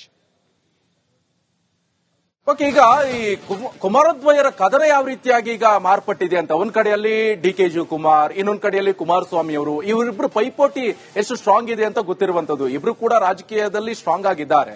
ಇನ್ನೊಂದ್ ಕಡೆಯಲ್ಲಿ ಒಕ್ಕಲಿಗರು, ಇನ್ನೊಂದ್ ಕಡೆಯಲ್ಲಿ ಎಲ್ಲೋ ಒಂದ್ ಕಡೆ ಹಿಡಿತ ಸಾಧಿಸುವಂತ ನಿಟ್ಟಿನಲ್ಲಿ ಡಿಕೆ ಶಿವಕುಮಾರ್ ಕೂಡ ಅದಕ್ಕೆ ಶ್ರಮ ವಹಿಸುತ್ತಿದ್ದಾರೆ. ಈಗ ಒಕ್ಕಲಿಗ ನಾಯಕ ಅವರ ಇವರ ಎನ್ನುವಂತ ಪ್ರಶ್ನೆ ಉದ್ಭವ ಆಗ್ತಾ ಇರುವಂತದ್ದು. ಆ ಒಂದು ವಿಚಾರಕ್ಕೆ ಸಂಬಂಧಪಟ್ಟಂತೆ ಈಗ ಡಿಕೆ ಶಿವಕುಮಾರ್ ಸಿಎಂ ಆಗಿಬಿಟ್ಟಿದ್ದಾರೆ. ಈಗ ಸತ್ವ ಪರೀಕ್ಷೆ, ಶಕ್ತಿ ಪರೀಕ್ಷೆ ಎರಡರಲ್ಲೂ ವಿನ್ ಹಾಕೊಂಡು, ಅದರಲ್ಲೂ ಕೂಡ ಈಗ ಬಿಜೆಪಿ ಅಥವಾ ಜೆಡಿಎಸ್ ನಿಂದ ನೆಕ್ಸ್ಟ್ ಕಾಂಗ್ರೆಸ್ಗೆ ಬರುವಂತವ್ರು ಇದ್ದಾರೆ ಹಾಗಾದ್ರೆ ಶಾಸಕರಂತ ಇದರಲ್ಲೇ ಗೊತ್ತಾಗ್ತಾ ಇದೆ. 11 ಕ್ರಾಸ್ ವೋಟ್ ಆಗಿದೆ. ನೋಡಿ ನಿಕೇಶ್, ಗೌಡ್ರ ಕುಟುಂಬ ಹಾಗೂ ಡಿಕೆ ಶಿವಕುಮಾರ್ ಅವರ ನಡುವಿನ ರಾಜಕೀಯ ಕದನಕ್ಕೆ 40-45 ವರ್ಷದ ಇತಿಹಾಸ ಇದೆ. 85ರಲ್ಲಿ ಫಸ್ಟ್ ಟೈಮ್ ದೇವೇಗೌಡರನ್ನ ಡಿಕೆ ಶಿವಕುಮಾರ್ ಅವರು ಎದುರಿಸಿದ್ದು. ಅದಾದ ನಂತರ ಸತತವಾಗಿ ಆ ರಾಜಕೀಯ ಕದನ ನಡ್ಕೊಂಡು ಬಂದಿದೆ ಅನ್ನುವಂಥದ್ದು. ಈಗ ನೋಡಿ, ಡಿಕೆ ಶಿವಕುಮಾರ್ ಅವರು ಮುಖ್ಯಮಂತ್ರಿ ಆಗಿರುವ ಕಾಲಘಟ್ಟ, ಅದೇ ಕಾರಣಕ್ಕಾಗಿ ಇದು ಬಹಳ ಮುಖ್ಯ ಆಗುತ್ತೆ. ಹೀಗಿರುವಾಗ ಕುಮಾರಸ್ವಾಮಿ ಅವರು ಕೂಡ ಇದನ್ನ ಪ್ರತಿಷ್ಠೆಯ ಪ್ರಶ್ನೆಯಾಗಿ ತೆಗೆದುಕೊಂಡ್ರು. ತಾವು 3ನೇ ಅಭ್ಯರ್ಥಿಯನ್ನ, ಅದರಲ್ಲೂ ಕೂಡ ಗೋವಿಂದರಾಜು ಅವರನ್ನೇ ಕಣಕ್ಕಿಳಿಸುವ ಮೂಲಕ ಈ ಕದನವನ್ನ ಅವರು ಬಹಳ ಒಂದು ಪ್ರೆಸ್ಟೀಜ್ ಇಶ್ಯೂ ಮಾಡ್ಕೊಂಡಿದ್ರು. ಇದೇ ಕಾರಣಕ್ಕಾಗಿ ಇನ್ನು ಮುಂದಿನ ಕದನ ಇದೆಯಲ್ಲ ನೋಡಿ, ಒಂದ್ ಕಡೆ ಬಿಡದಿ ಟೌನ್ಶಿಪ್ ಕೂಡ ನಡೀತಾ ಇದೆ. ಅದರ ನಡುವೆ ಇವರಿಬ್ಬರ ಕದನ ಈಗ ಈ ಮಟ್ಟದಲ್ಲಿ, ಅದರಲ್ಲೂ ಕೂಡ ಒಂದು ಚುನಾವಣೆಯಲ್ಲಿ ಅದು ಜೆಡಿಎಸ್ ಬೆಂಬಲ, ಅಂದ್ರೆ ಜೆಡಿಎಸ್ ಬಿಜೆಪಿಯ ಬೆಂಬಲವನ್ನು ಪಡೆದ ಅಭ್ಯರ್ಥಿಯೇ ಈ ರೀತಿ ಹೀನಾಯವಾಗಿ ಸೋತಾಗ ಅದನ್ನ ಯಾವ ರೀತಿ ತೆಗೆದುಕೊಳ್ತಾರೆ ಕುಮಾರಸ್ವಾಮಿ ಅವರು? ಡಿಕೆ ಶಿವಕುಮಾರ್ ಅವರನ್ನ ಯಾವ ರೀತಿ ಎದುರಿಸ್ತಾರೆ? ರಾಜಕೀಯವಾಗಿ ಸಾಕಷ್ಟು ಪ್ರಶ್ನೆಗಳಿದೆ. ಬಿಜೆಪಿಗೂ ಅವರ ಉತ್ತರದಾಯಿತ್ವ ಇದೆ. ಎನ್ಡಿಎ ಮೈತ್ರಿಕೂಟದ ಪ್ರಶ್ನೆ ಇದೆ. ಆ ಎಲ್ಲ ಹಿನ್ನೆಲೆಯಲ್ಲಿ ನೋಡೋದಾದ್ರೆ ಖಂಡಿತವಾಗಿಯೂ ಡಿಕೆ ಶಿವಕುಮಾರ್ ಅವರಿಗೆ ಎಸೆದಿರುವಂತಹ ಸವಾಲು, ಅದನ್ನ ಕುಮಾರಸ್ವಾಮಿ ಅವರು ಖಂಡಿತವಾಗಿಯೂ ಯಾವ ರೀತಿ ತೆಗೆದುಕೊಂಡು ಯಾವ ರೀತಿ ಉತ್ತರ ಕೊಡ್ತಾರೆ ಅದು ಕೂಡ ಬಹಳ ಮುಖ್ಯ. Nikesh, okay, thank you very much Virendra. Welcome back. ವೀಕ್ಷಕರೇ, ಕಳೆದೊಂದು ವಾರದಿಂದ ರಾಜ್ಯ ರಾಜಕೀಯದಲ್ಲಿ ಹಲ್ಚಲ್ ಎಬ್ಬಿಸಿರುವಂತ ಇದೇ ವಿಧಾನ ಪರಿಷತ್ ಚುನಾವಣೆಗೆ ಕೊನೆಗೂ ಕೂಡ ಮುಗ್ದು ಹೋಗ್ಬಿಟ್ಟಿದೆ. ಆದ್ರೆ ಕೇವಲ ಒಂದೇ ಒಂದು ಸ್ಥಾನಕ್ಕಾಗಿ ಇಷ್ಟೆಲ್ಲ ಪ್ರಹಸನ ಬೇಕಿತ್ತ? ಇಷ್ಟು ವರ್ಷ ತಣ್ಣಗೆ ನಡೀತಾ ಇರುವಂತ ಇದೇ ಪರಿಷತ್ ಚುನಾವಣೆಯನ್ನ ರೆಸಾರ್ಟ್ ರಾಜಕೀಯದವರೆಗೂ ಕೂಡ ತಂದು ನಿಲ್ಲಿಸಿದ್ದು ಎಷ್ಟು ಸರಿ ಅನ್ನುವಂತ ಪ್ರಶ್ನೆ ಈಗ ಸಾರ್ವಜನಿಕ ವಲಯದಲ್ಲಿ ಕೇಳಿ ಬಂದಿದೆ. ಇದೇ ಇಂದಿನ ನಿಮ್ಮ ಧ್ವನಿಯ ಕವರ್ ಸ್ಟೋರಿ.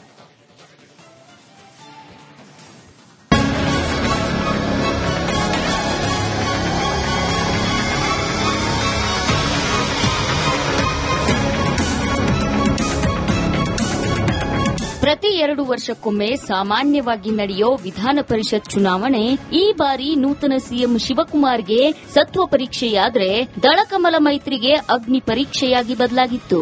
ಅಷ್ಟಕ್ಕೂ ಇಂಥ ಪರಿಸ್ಥಿತಿ ನಿರ್ಮಾಣವಾಗಲು ಕಾರಣವಾಗಿದ್ದು ಕುಮಾರದ್ವಯರ ಜಿದ್ದು ಅನ್ನೋದು ಗುಟ್ಟಾಗೇನೂ ಉಳಿದಿಲ್ಲ. ಆದ್ರೆ ಅಸಲಿ ವಿಚಾರ ಏನಂದ್ರೆ ರಾಜ್ಯಸಭೆಯಂತೆಯೇ ವಿಧಾನ ಪರಿಷತ್ಗೂ ಅವಿರೋಧ ಆಯ್ಕೆಯ ಅವಕಾಶ ಇದ್ರೂ ಕಳೆದೊಂದು ವಾರದಿಂದ ನಡೆದ ಈ ಪರಿಯ ರಾಜಕೀಯ ಪ್ರಹಸನ ಬೇಕಾ ಅನ್ನೋದು. ನೂತನ ಸಿಎಂ ಡಿಕೆಶಿಯ ಮುಂದೆ ಸವಾಲಿನ ಶಿಖರ. ಒಂದೇ ಒಂದು ಸ್ಥಾನಕ್ಕಾಗಿ ಬೇಕಿತ್ತ ಇಷ್ಟು ಕಸರತ್ತು. ಇದೇ ತಿಂಗಳ 3ನೇ ತಾರೀಕು ಕರ್ನಾಟಕದ 25ನೇ ಮುಖ್ಯಮಂತ್ರಿಯಾಗಿ ಅಧಿಕಾರ ಸ್ವೀಕರಿಸಿದ ಶಿವಕುಮಾರ್ ಮುಂದೆ ಸವಾಲಿನ ಶಿಖರವೇ ಇದೆ. ಮೊದಲೇ ಸಿದ್ದರಾಮಯ್ಯರಿಂದ 6 ತಿಂಗಳು ತಡವಾಗಿ ಸಿಎಂ ಸಿಂಹಾಸನ ಪಡೆದ ಡಿಕೆಶಿ ಪಾಲಿಗೆ ಇರೋದು ಇನ್ನೂ 550+ ದಿನಗಳು ಮಾತ್ರ. ಅಷ್ಟರಲ್ಲಿ ಕರ್ನಾಟಕಕ್ಕೆ ಡಿಕೆಶಿ ಸ್ಟೈಲ್ ಆಫ್ ಫಂಕ್ಷನಿಂಗ್ ತೋರಿಸಬೇಕಿದ್ದ ಸಿಎಂ ಪರಿಷತ್ ಫೈಟ್ನಲ್ಲಿ ಸಂಪೂರ್ಣವಾಗಿ ಮುಳುಗಿದ್ದು ಈಗ ಭಾರೀ ಚರ್ಚೆಗೆ ಗ್ರಾಸವಾಗಿದೆ.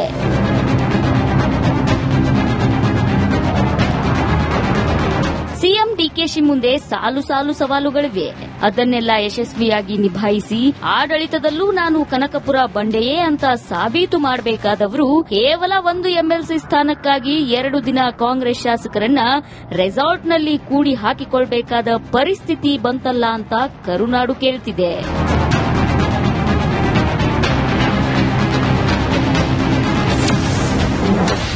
ಖಾಲಿ ಉಳಿದಿರುವ ಸಂಪುಟ ವಿಸ್ತರಣೆ ಯಾವಾಗ? ವಿರೋಧ ಪಕ್ಷಗಳಿಗಿಂತಲೂ ರಾಜ್ಯದ ಆಡಳಿತ ಚುಕ್ಕಾಣಿ ಹಿಡಿದಿರೋ ಕಾಂಗ್ರೆಸ್ಗೆ, ಅದರಲ್ಲೂ ಸಿಎಂ ಶಿವಕುಮಾರ್ಗೆ ತುಸು ಹೆಚ್ಚೇ ಜವಾಬ್ದಾರಿ ಇದೆ. ಮೊನ್ನೆಯಷ್ಟೇ ಸರ್ಕಾರ ರಚಿಸಿದ ಡಿಕೆಶಿ ಇನ್ನೂ ಖಾಲಿ ಉಳಿದಿರೋ ಮಂತ್ರಿಮಂಡಲವನ್ನೇ ಭರ್ತಿ ಮಾಡಿಕೊಂಡಿಲ್ಲ. ಅಷ್ಟರಲ್ಲೇ ಎಂಎಲ್ಸಿ ಎಲೆಕ್ಷನ್ಗೆ 5ನೇ ಅಭ್ಯರ್ಥಿ ಕಣಕ್ಕಿಳಿಸಬೇಕಿತ್ತ ಅನ್ನೋ ಚರ್ಚೆ ಶುರುವಾಗಿದೆ. ಗುರುವಾರದ ಸಂಪುಟ ಸಭೆ ಶನಿವಾರಕ್ಕೆ ಶಿಫ್ಟ್. ಜೂನ್ 3ರಂದು ಡಿಕೆಶಿ ಸರ್ಕಾರದ ಮೊದಲ ಸಂಪುಟ ಸಭೆ ನಡೆದ್ರೂ ಅದು ನಾಮಕಾವಸ್ಥೆಗೆ ಮಾತ್ರ ನಡೆದಿದೆ. ಈ ಹಿಂದಿನ ಪದ್ಧತಿಯಂತೆ ಪ್ರತಿ ಗುರುವಾರ ಅಂದ್ರೆ ಇಂದು ಕ್ಯಾಬಿನೆಟ್ ನಡೆಯಬೇಕಿತ್ತು. ಆದ್ರೆ ಇಂದಿನ ಸಭೆಯನ್ನ ಶನಿವಾರಕ್ಕೆ ಶಿಫ್ಟ್ ಮಾಡಿರೋದು ಆಡಳಿತ ಯಂತ್ರಕ್ಕೆ ಹೊಡೆತ ಬಿದ್ದಂತಾಗಿದೆ. ಯಾಕಂದ್ರೆ ಸಿಎಂ ಡಿಕೆಶಿ ಅವರ ಪಾಲಿಗೆ ಪ್ರತಿದಿನವೂ ಅಮೂಲ್ಯ.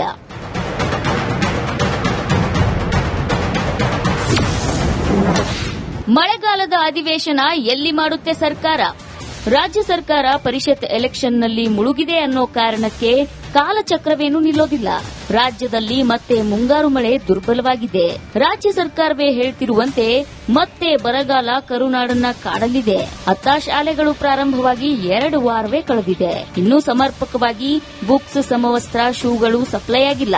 ಅತ್ತ ಅನ್ನದಾತರ ಗೋಳು, ಇತ್ತ ಮಕ್ಕಳ ನೋವು ಕೇಳಲು ಕೃಷಿ ಸಚಿವರೂ ಇಲ್ಲ, ಶಿಕ್ಷಣ ಸಚಿವರು ಭರ್ತಿಯಾಗಿಲ್ಲ. ಈ ನಡುವೆ ಮುಂದಿನ ತಿಂಗಳು ಮುಂಗಾರು ಅಧಿವೇಶನ ಎಲ್ಲಿ ನಡೆಯುತ್ತೆ ಅನ್ನೋ ಸೂಚನೆಯೂ ಸಿಕ್ಕಿಲ್ಲ. ಚೊಚ್ಚಲ ಬಜೆಟ್ಗೆ ಸಿದ್ದವಾಗ್ತಿದ್ದಾರಾ ಸಿಎಂ ಡಿಕೆಶಿ? ಮಾಜಿ ಸಿಎಂ ಸಿದ್ದರಾಮಯ್ಯನವರು 17 ಬಜೆಟ್ ಮಂಡಿಸಿ ಲೆಕ್ಕರಾಮಯ್ಯ ಅಂತಾನೆ ಫೇಮಸ್ ಆಗಿದ್ದಾರೆ. ಈಗ ಸ್ವತಃ ಹಣಕಾಸು ಸಚಿವರೂ ಆಗಿರೋ ಡಿಕೆ ಶಿವಕುಮಾರ್ ಅವರ ಮೇಲೆ ತಮ್ಮ ಚೊಚ್ಚಲ ಬಜೆಟ್ ಮಂಡಿಸಬೇಕಾದ ಹೊಣೆಯೂ ಹೆಗಲೇರಿದೆ. 2027ರ ಮಾರ್ಚ್ನಲ್ಲಿ ಮಂಡಿಸಲಿರೋ ರಾಜ್ಯ ಸರ್ಕಾರದ ಬಜೆಟ್ ಡಿಕೆಶಿ ಸರ್ಕಾರದ ಮೊದಲ ಪೂರ್ಣ ಪ್ರಮಾಣದ ಬಜೆಟ್ ಸಹ ಆಗಿದ್ದು, ಇದರ ಪೂರ್ವ ತಯಾರಿಯೂ ಶುರುವಾಗಬೇಕಿತ್ತು. ಆದ್ರೆ ಇದೆಲ್ಲ ಆದ್ಯತೆಗಳನ್ನ ಬಿಟ್ಟು ಸಿಎಂ ಶಿವಕುಮಾರ್ ಅವರು ವಿಧಾನ ಪರಿಷತ್ ಚುನಾವಣೆಗೆ ಹೆಚ್ಚು ಆದ್ಯತೆ ಕೊಟ್ಟಿದ್ದೇಕೆ ಅನ್ನೋದು ಭಾರೀ ಚರ್ಚೆಗೆ ಗ್ರಾಸವಾಗಿದೆ.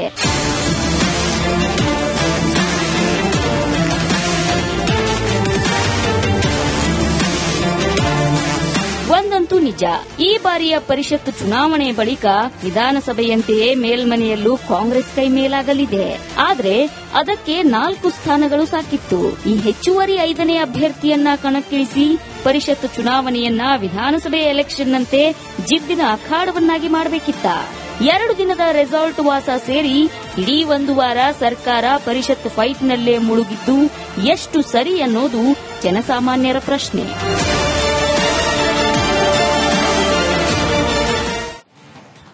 ರಿಪಬ್ಲಿಕ್ ಕನ್ನಡ ಧ್ಯೇಯ ವಾಕ್ಯ ನಿಮ್ಮ ಧ್ವನಿ. ಜನರ ಅಭಿಪ್ರಾಯಕ್ಕೆ ಒಂದು ಮುಕ್ತ ವೇದಿಕೆಯನ್ನ ರಿಪಬ್ಲಿಕ್ ಕನ್ನಡ ಒದಗಿಸಿಕೊಡ್ತಾ ಇದೆ. ಅದರಂತೆ ನೀವು ನಿಮ್ಮ ಅಭಿಪ್ರಾಯವನ್ನ ತಿಳಿಸಬಹುದು. ಒಂದೇ ಒಂದು ಸ್ಥಾನಕ್ಕೆ ಬೇಕಿತ್ತ ಇಷ್ಟು ಸಮಯ ವ್ಯರ್ಥ? ಈ ಬಗ್ಗೆ ನಿಮ್ಮ ಅನಿಸಿಕೆಗಳನ್ನ ನಮ್ಮ ದೂರವಾಣಿ ನಂಬರ್ಗೆ ಕರೆ ಮಾಡಿ ತಿಳಿಸಬಹುದು. ಹಾಗೆ ನಮ್ಮ ಈ ವಾಟ್ಸ್ಆಪ್ ನಂಬರ್ಗೆ 2 ಲೈನ್ಗಳಲ್ಲಿ ನಿಮ್ಮ ಅಭಿಪ್ರಾಯಗಳನ್ನ ಮೆಸೇಜ್ ಕೂಡ ಮಾಡಬಹುದು. ಇಷ್ಟು ಮಾತ್ರ ಅಲ್ಲ, ಎಕ್ಸ್ ಖಾತೆನಲ್ಲೂ ಕೂಡ ನಿಮ್ಮ ಅಭಿಪ್ರಾಯವನ್ನ ಹಂಚಿಕೊಳ್ಬಹುದು. ಏನು, ಒಂದೇ ಒಂದು ಸ್ಥಾನಕ್ಕೆ ಬೇಕಿತ್ತ ಇಷ್ಟು ಸಮಯ ವ್ಯರ್ಥ? ಈ ಬಗ್ಗೆ ನಿಮ್ಮ ಅನಿಸಿಕೆ ಅಭಿಪ್ರಾಯವನ್ನ ಹಂಚಿಕೊಳ್ಳಿ. ಈಗ ಫಸ್ಟ್ ಕಾಲರ್ ಕೂಡ ರೆಡಿ ಇದ್ದಾರೆ, ಮೋಹನ್ ರಾಜ್ ಅವರು. ಮೋಹನ್ ರಾಜ್ ಅವರೇ ನಮಸ್ಕಾರ. ನಮಸ್ಕಾರ ಸರ್. ಏನ್ ಹೇಳ್ತೀರಾ ಸರ್? ಒಂದು ಸ್ಥಾನ, ಈಗ 2 ವರ್ಷ ಇದೆ, ರಾಜ್ಯದಲ್ಲಿ ನಾನಾ ಸಮಸ್ಯೆ ಇದೆ, ಇನ್ನು ಎಜುಕೇಶನ್ ಮಿನಿಸ್ಟರ್ ಯಾರು ಗೊತ್ತಿಲ್ಲ, ಇನ್ನು ಕೃಷಿ ಮಂತ್ರಿ ಯಾರು ಗೊತ್ತಿಲ್ಲ, ಅಷ್ಟು ಸಮಸ್ಯೆ ನಡುವೆ ಈ ಒಂದು ಪ್ಲೇಸಿಗೆ ಇಷ್ಟೊಂದು ಜಿಜ್ಜಾದಿದ್ದಿ ಎಲ್ಲ ಬೇಕಿತ್ತ? ಸಮಯ ವ್ಯರ್ಥ ಅಲ್ವಾ ಸರ್? ಈಗ ಒಂದು ಸ್ಥಾನ ಪಾಪ ರಾಜಕೀಯ ಪಕ್ಷಗಳಿಗೆ ಅದು ದೊಡ್ಡ ಸ್ಥಾನ. ಅದು ಹೇಗೆ ಅಂದ್ರೆ ಆ ಕ್ಷೇತ್ರದಲ್ಲಿ ಮತದಾನ ಮಾಡಿದಂತ ಯಾರು ಮತದಾರರಿದ್ದಾರೆ ಅವರ ವಿಶ್ವಾಸನೇ ಇವರು ಗಳಿಸ್ಲಿಕ್ಕೆ ಆಗಿಲ್ಲ. ಇನ್ನ ಬೇರೆ ಈಗ ಏನು ವೋಟ್ ಹಾಕಿದ್ದಾರೆ ಜನರನ್ನ ವಿಶ್ವಾಸ ಒಂದ್ ಸೈಡ್ ಇರ್ಲಿ, ಆಯಾ ಪಕ್ಷಕ್ಕೂ ಅವ್ರ ವಿಶ್ವಾಸ ಇಲ್ಲ ಅಂದ್ಮೇಲೆ ಇವ್ರು ರಾಜಕೀಯದಲ್ಲಿ ಇವ್ರಿಗೆ ವಿಶ್ವಾಸ ಅವಿಶ್ವಾಸ ಅನ್ನೋದಕ್ಕೆ ಅದ್ರ ಪದದ ಅರ್ಥನೇ ಗೊತ್ತಿಲ್ಲ ಇವ್ರಿಗೆ. ಒಂದು ಪಕ್ಷಕ್ಕೆ ನಿಷ್ಠಾವಂತರು ಅಲ್ಲದೆ ಇರೋರು ಇನ್ನ ರಾಜ್ಯದ ಜನತೆ ಮತ್ತೆ ವೋಟ್ ಹಾಕಿರೋ ಜನರಿಗೆ ಇವ್ರು ಹೇಗೆ ನಿಷ್ಠೆಯಿಂದ ಕೆಲಸ ಮಾಡ್ತಾರೆ ಅಲ್ವಾ? ಮತ್ತೆ ರಾಜ್ಯದ ಮುಖ್ಯಮಂತ್ರಿಗಳಿಗೆ ಇದು ಅನವಶ್ಯಕವಾದ ಒಂಥರ ಅವ್ರಿಗೆ ಬೇಕಾಗದೇ ಇರೋಂತ ವಿಚಾರ ಇದು.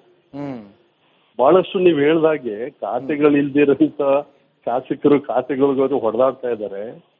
ಅದು ದಂಡಯಾತ್ರೆ ಮಾಡ್ತಾ ಇದ್ದಾರೆ ದೆಹಲಿಗೆ.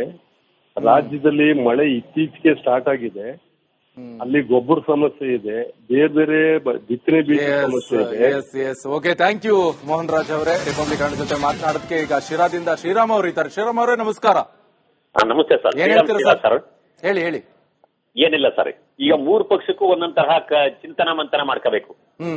ಈಗ ಇವ್ರು ಕುಮಾರಸ್ವಾಮಿ ಅವರು ಕ್ಯಾಂಡಿಡೇಟ್ ಆಗ್ದಂಗೆ ಇದ್ದಿದ್ರೆ ಕಾಂಗ್ರೆಸ್ ಅವರಿಗೆ ದುಡ್ಡು ಖರ್ಚಾಗ್ತಿರ್ಲಿಲ್ಲ, ರೆಸಾರ್ಟ್ ರಾಜಕೀಯನೂ ಇರ್ತಿರ್ಲಿಲ್ಲ. ಈಗ ಏನಾಗ್ಬಿಟ್ಟಿದೆ ಅಂದ್ರೆ ಕಾಂಗ್ರೆಸ್ನವರು ದುಡ್ಡು ಖರ್ಚು ಮಾಡ್ಕೊಂಡು ರೆಸಾರ್ಟ್ ರಾಜಕೀಯ ಮಾಡ್ಕೊಂಡು ತನ್ನ ಸ್ಥಾನ ಭದ್ರ ಮಾಡ್ಕೊಂಡ್ರು.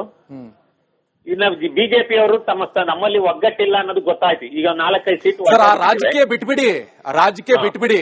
ಇಲ್ಲಿ ಸಾಕಷ್ಟು ಸಮಸ್ಯೆಗಳಿದೆ ಸರ್ ರಾಜ್ಯದಲ್ಲಿ. ಇನ್ನು ಶೂ ಮಕ್ಕಳಿಗೆ ಅಥವಾ ಬ್ಯಾಗ್ ಸಮವಸ್ತ್ರ ಸರಿಯಾಗಿ ಹೋಗಿಲ್ಲ ಅಂತ ಸಮಸ್ಯೆ ಇದೆ, ಕೃಷಿ ಸಮಸ್ಯೆ ಇದೆ, ಕೃಷಿ ಸಚಿವರಿಲ್ಲ, ವಿದ್ಯಾವಂತರಿ ಇಲ್ಲ, ಸಾಕಷ್ಟು ಸಮಸ್ಯೆ ನಡುವೆ ಈ ಒಂದು ಪ್ಲೇಸ್ಗೆ ಇಷ್ಟೆಲ್ಲ ಬೇಕಿತ್ತ ಜಿದ್ದಿ ಅಂತ ಡಿ ಕೆ ಶಿವಕುಮಾರ್ ಅವರು ಬೇಕಿರ್ಲಿಲ್ಲ ಸರ್. ಯಾಕೆ ಗೊತ್ತಾ ನೋಡಿ, ಈ ಸಮಯ ವೇಸ್ಟ್ ಆಯ್ತು. ಒಂದು ವಾರದಿಂದಲೂ ಬರೀ ಇದೇ ಕೆಲಸ ಆಗೋಗ್ಬಿಡ್ತು. ಅದೇ ನಮ್ ಪ್ರಶ್ನೆ. 2 ದಿವಸ ಅಲ್ಲಿ ಬಿಡದಿ ರೆಸಾರ್ಟ್ ಅಲ್ಲಿ ಶಾಸಕರನ್ನ 2 ದಿವಸ ಹಿಡಿದಿಟ್ಕೊಂಡ್ರು. ಕೆಲಸ ಏನಾಗುತ್ತೆ, ಹೇಗಾಗತ್ತೆ, ಆ ಪ್ರಶ್ನೆ ನಮ್ದು. ಇದೇ ಕೆಲಸನ ನೋಡಿ ರೈತರುಗಳಿಗೆ ಗೊಬ್ಬರ ಕೊಡ್ಸೋದಿಕ್ಕೆ, ಸ್ಕೂಲ್ ಮಕ್ಕಳಿಗೆ ಪುಸ್ತಕ ಕೊಡ್ಸೋದಿಕ್ಕೆ ವ್ಯವಸ್ಥೆ ಮಾಡ್ಬಿಟ್ಟಿದ್ರೆ ಒಂದ್ ಸ್ವಲ್ಪ ಸರ್ಕಾರ ಬಂದಿದ್ಕು ಒಂದ್ ಸ್ವಲ್ಪ ಸಾರ್ಥಕ ಆಗೋದು ಸರ್. ಈಗ ಹೊಸದಾಗಿ ನಮ್ಮ ಮೊದಲು ಅರ್ಜೆಂಟ್ ಒಂದು ಕೃಷಿ ಮಂತ್ರಿ, ಶಿಕ್ಷಣ ಮಂತ್ರಿ ಈಗ ಈ ಸಮಸ್ಯೆಗಳನ್ನ ಇತ್ಯರ್ಥ ಮಾಡೋದಕ್ಕೆ ಬೇಕು sir. Okay, thank you Shriram ಅವರೇ. ಈಗ ಚಂದನ್ ಗೌಡ ಅವರು ನಮ್ಮ ಜೊತೆ ಇದ್ದಾರೆ. ಚಂದನ್ ಗೌಡ ಅವರೇ ನಮಸ್ಕಾರ. ನಮಸ್ತೆ ಸರ್. ಹೇಳಿ ಸರ್, ಏನ್ ಹೇಳ್ತೀರಾ? ಒಂದು ಪ್ಲೇಸಿಗೆ ಇಷ್ಟೆಲ್ಲ ಸಮಯ ವ್ಯರ್ಥ ಅಲ್ವಾ? ರಾಜ್ಯದಲ್ಲಿ ನಾನಾ ಸಮಸ್ಯೆಗಳಿವೆ. ಅದು ಒಬ್ಬ ಮುಖ್ಯಮಂತ್ರಿಯಾಗಿ ಕರ್ನಾಟಕದ ಜನತೆಗೆ ಒಂದು ಕಾಂಗ್ರೆಸ್ ಸರ್ಕಾರ ಏನು ಇವತ್ತು ಮುಖ್ಯಮಂತ್ರಿ ಮಾಡಿದೆ, ವಿಧಾನ ಪರಿಷತ್ಗೆ ಏನು ಇವತ್ತು 1 ಸ್ಥಾನಕ್ಕೆ ಆಯ್ಕೆ ಮಾಡಿದ್ದಾರೆ, ವ್ಯರ್ಥ ಅಂತ ಹೇಳ್ತಾ ಇದ್ದೀರಾ? ಒಬ್ಬ ಮುಖ್ಯಮಂತ್ರಿ ಆದ್ಮೇಲೆ ತನ್ನ ಜವಾಬ್ದಾರಿ ಇರ್ತದೆ. ಒಂದು ರಾಜಕೀಯದಲ್ಲಿ 1 ಸ್ಥಾನ ಅಂತ ನೋಡಂಗಿಲ್ಲ. Okay, thank you Chandan Gowda ಅವರೇ. ಈಗ ನಮ್ಮ ಜೊತೆ ಆನಂದ್ ಅವರು ಇದ್ದಾರೆ ಕುಂದಾಪುರದಿಂದ. ಆನಂದ್ ಅವರೇ ನಮಸ್ಕಾರ. ಆನಂದ್ ಅವರೇ, ನನ್ನ ಧ್ವನಿ ಕೇಳಿಸ್ತಿದ್ಯಾ? ಮೋಸ್ಟ್ಲಿ ಕುಂದಾಪುರದಲ್ಲಿ ನೆಟ್ವರ್ಕ್ ಸಮಸ್ಯೆ ಇರಬೇಕು. ಆನಂದ್ ಅವರೇ, ನನ್ನ ಧ್ವನಿ ಕೇಳಿಸ್ತಿದ್ಯಾ?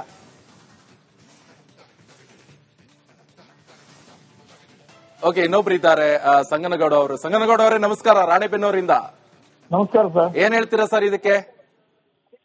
ಸರ್, ಅದು ಇವಾಗ ಇವರು ರಾಜಕೀಯ ಮಾಡ್ಲಿ, ಆದ್ರೆ ಜನಕ್ಕೆ, ರೈತರಿಗೆ ಗೊಬ್ಬರದ ಅವಶ್ಯಕತೆ ಇದೆ, ರಸಗೊಬ್ಬರದ ಅವಶ್ಯಕತೆ ಇದೆ. ಆ ರಸಗೊಬ್ಬರನ ತಗೊಳ್ಬೇಕು ಅಂತಂದ್ರೆ ಇದು ನಾವು ಯೂರಿಯಾ ತಗೊಂಡ್ರೆ ಅದಕ್ಕೆ 350-400 ರೂಪಾಯಿ ಒಂದು ಲಿಂಕ್ ಸೇರಿಸ್ತಾರೆ.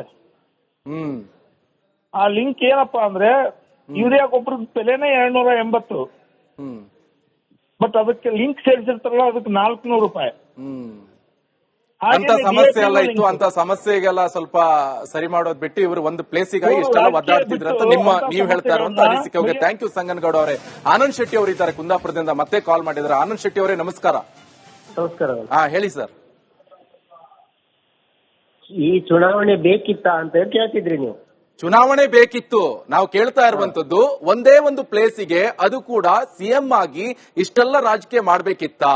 ಬಿಡದಿ ರೆಸಾರ್ಟ್ 2 ದಿವಸ ಶಾಸಕರಿಗೆ ಇಟ್ಕೊಂಡು ಅಮಿತ್ ಶಾ ಅವರು ಬಂಗಾಲಲ್ಲಿ ಮಾಡಿದ್ರಲ್ಲ 20 ಬೇರೆ ಬೇರೆ ಕೆಲಸ ಕಾರ್ಯಗಳಿದೆಯಲ್ಲ ಸರ್, ಅಲ್ಲಿ ಬಿಟ್ಬಿಡಿ. ದೇಶದ ಕತೆ ದೇಶ ನೋಡ್ಕೊಳ್ಳುತ್ತೆ, ನಮ್ಮ ರಾಜ್ಯದ ಕತೆ ಫಸ್ಟ್ ಮಾತಾಡೋಣ. ರಾಜ್ಯದಲ್ಲಿ ಇರೋದು ಬಿಜೆಪಿ ಅಲ್ಲ, ವಿರೋಧ ಪಕ್ಷದಲ್ಲಿ. ಅದೇನು ಬೇರೆ ಪಕ್ಷ ಅಲ್ಲಲ್ಲ, ಅವ್ರಿಗೆ ಬೇಡಲ್ಲ. 4ನೇ ಜೆಡಿಎಸ್ ಅವ್ರು ಜೆಡಿಎಸ್ ಅವರಿಗೆ ಅವ್ರು ಸಪೋರ್ಟ್ ಮಾಡದೇ ಇದ್ರೆ 4ನೇ ಕ್ಯಾಂಡಿಡೇಟ್ ಇರ್ತಾ ಇಲ್ಲಲ್ಲ. ಜೆಡಿಎಸ್ ಕ್ಯಾಂಡಿಡೇಟ್ ಹಾಕದೇ ಇದ್ರೆ ಕಾಂಗ್ರೆಸ್ನವರು ಕ್ಯಾಂಡಿಡೇಟ್ ಕೊಡ್ತಾ ಇಲ್ಲಲ್ಲ. ಅವ್ರು ಕ್ಯಾಂಡಿಡೇಟ್ ಇಟ್ಟಿದ್ರಿಂದ ದೀಕ್ಷೆ ಅವರು ಒಂದು ಕ್ಯಾಂಡಿಡೇಟ್ ಹಾಕಿದ್ದಾರೆ. ಓಕೆ, ನಿಮ್ಮ ಅಭಿಪ್ರಾಯವನ್ನ ನೀವು ತಿಳಿಸಿದ್ರಿ, ಧನ್ಯವಾದಗಳು ಆನಂದ್ ಶೆಟ್ರೆ. ಇನ್ನೊಬ್ರು ಇದ್ದಾರೆ ಕಾಲರ್.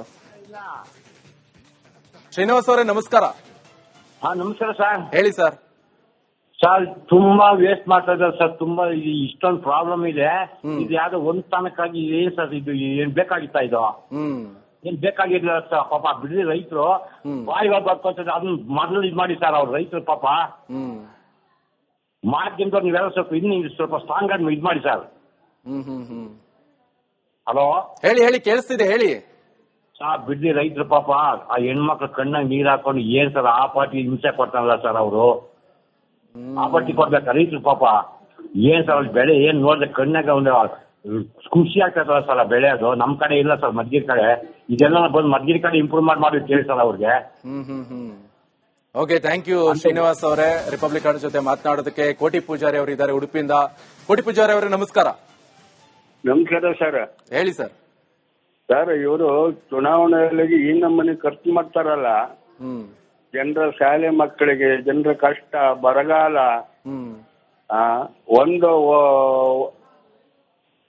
ಒಬ್ಬರು ಕ್ಯಾಂಡಿಡೇಟ್ಗಾಗಿ 1 ವಾರದಿಂದ ಒದ್ದಾಡ್ತಾ ಇದ್ದಾರೆ. ಎಷ್ಟು ಖರ್ಚುಗಳು, ಎಷ್ಟು ನಷ್ಟ, ಅದನ್ನ ಎಲ್ಲ ಜನರ ತಲೆ ಮೇಲೆ ಹಾಕ್ತಾರೆ ಬಿಟ್ರೆ ಬೇರೆ ಏನಿಲ್ಲ. ಜನರು ಇಲ್ಲಿ ಬಹಳ ಕಷ್ಟ ಅನುಭವಿಸ್ತಾ ಇದ್ದಾರೆ ಇವಾಗ. ಇದಕ್ಕೆ ಹೇಳಿ ಕೇಳಿಸ್ತಿದೆ. ಓಕೆ, ಥ್ಯಾಂಕ್ ಯು ಕೋಟಿ ಪೂಜಾರಿ ಅವರು. ಈಗ ಬೆಂಗಳೂರಿಂದ ಗೋಪಾಲ್ ಕೃಷ್ಣ ಅವರು ಇದ್ದಾರೆ. ಗೋಪಾಲ್ ಕೃಷ್ಣ ಅವರೇ ನಮಸ್ಕಾರ. ಹೇಳಿ ಸರ್. ನಮಸ್ಕಾರ. ಹೇಳಿ ಸರ್, ಮಾತಾಡಿ. ಆಕ್ಚುಲಿ ಎಲೆಕ್ಷನ್ ಬಂದಿದೆ, ಅದನ್ನು ಡಿ ಕೆ ಶಿವಕುಮಾರ್ ಅವರಿಗೆ ಇದೊಂದು ಪ್ರತಿಷ್ಠೆಯ ಪ್ರಶ್ನೆ ಆಗಿತ್ತು. ಅದರಿಂದ ಅವರು ಇದು ಟೈಮ್ ವೇಸ್ಟ್ ಅಂತ ಅನ್ಕೊಳ್ಳಂಗಿಲ್ಲ. ಅವರು ಅವ್ರ ಪ್ರತಿಷ್ಠೆನ ಅವ್ರು ಉಳಿಸ್ಕೊಂಡಿದ್ದಾರೆ.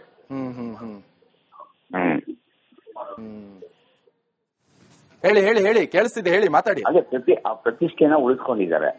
ಅದರಿಂದ ಇದನ್ನ ಯಾರು ಟೈಮ್ ವೇಸ್ಟ್ ಅಂತ ಹೇಳಕ್ಕಾಗಲ್ಲ ಸರ್.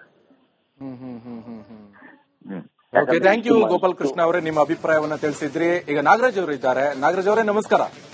ನಮಸ್ಕಾರ ಸರ್. ಮಾತಾಡಿ ಸರ್. ಸರ್, ಇದು ಅಡ್ಡ ಮತದಾನ ಅಂತಕ್ಕಂಥದ್ದು ನಮ್ ಗ್ರಾಮ ಪಂಚಾಯತಿಯಲ್ಲಿ ಆಗಿದೆ, ಎಲ್ಲ ಕಡೆಗೆ ಆಗಿದೆ. ಬಟ್ ಏನಾಗಿದೆ ಗೊತ್ತಾ, ಇವರು ಏಸಿಗೆ ತಿಂದು ಅಡ್ಡ ಮತದಾನ ಮಾಡಿದ್ದಾರೆ. ಅಡ್ಡ ಮತದಾನ ಬಿಡಿ ಸರ್. ಈಗ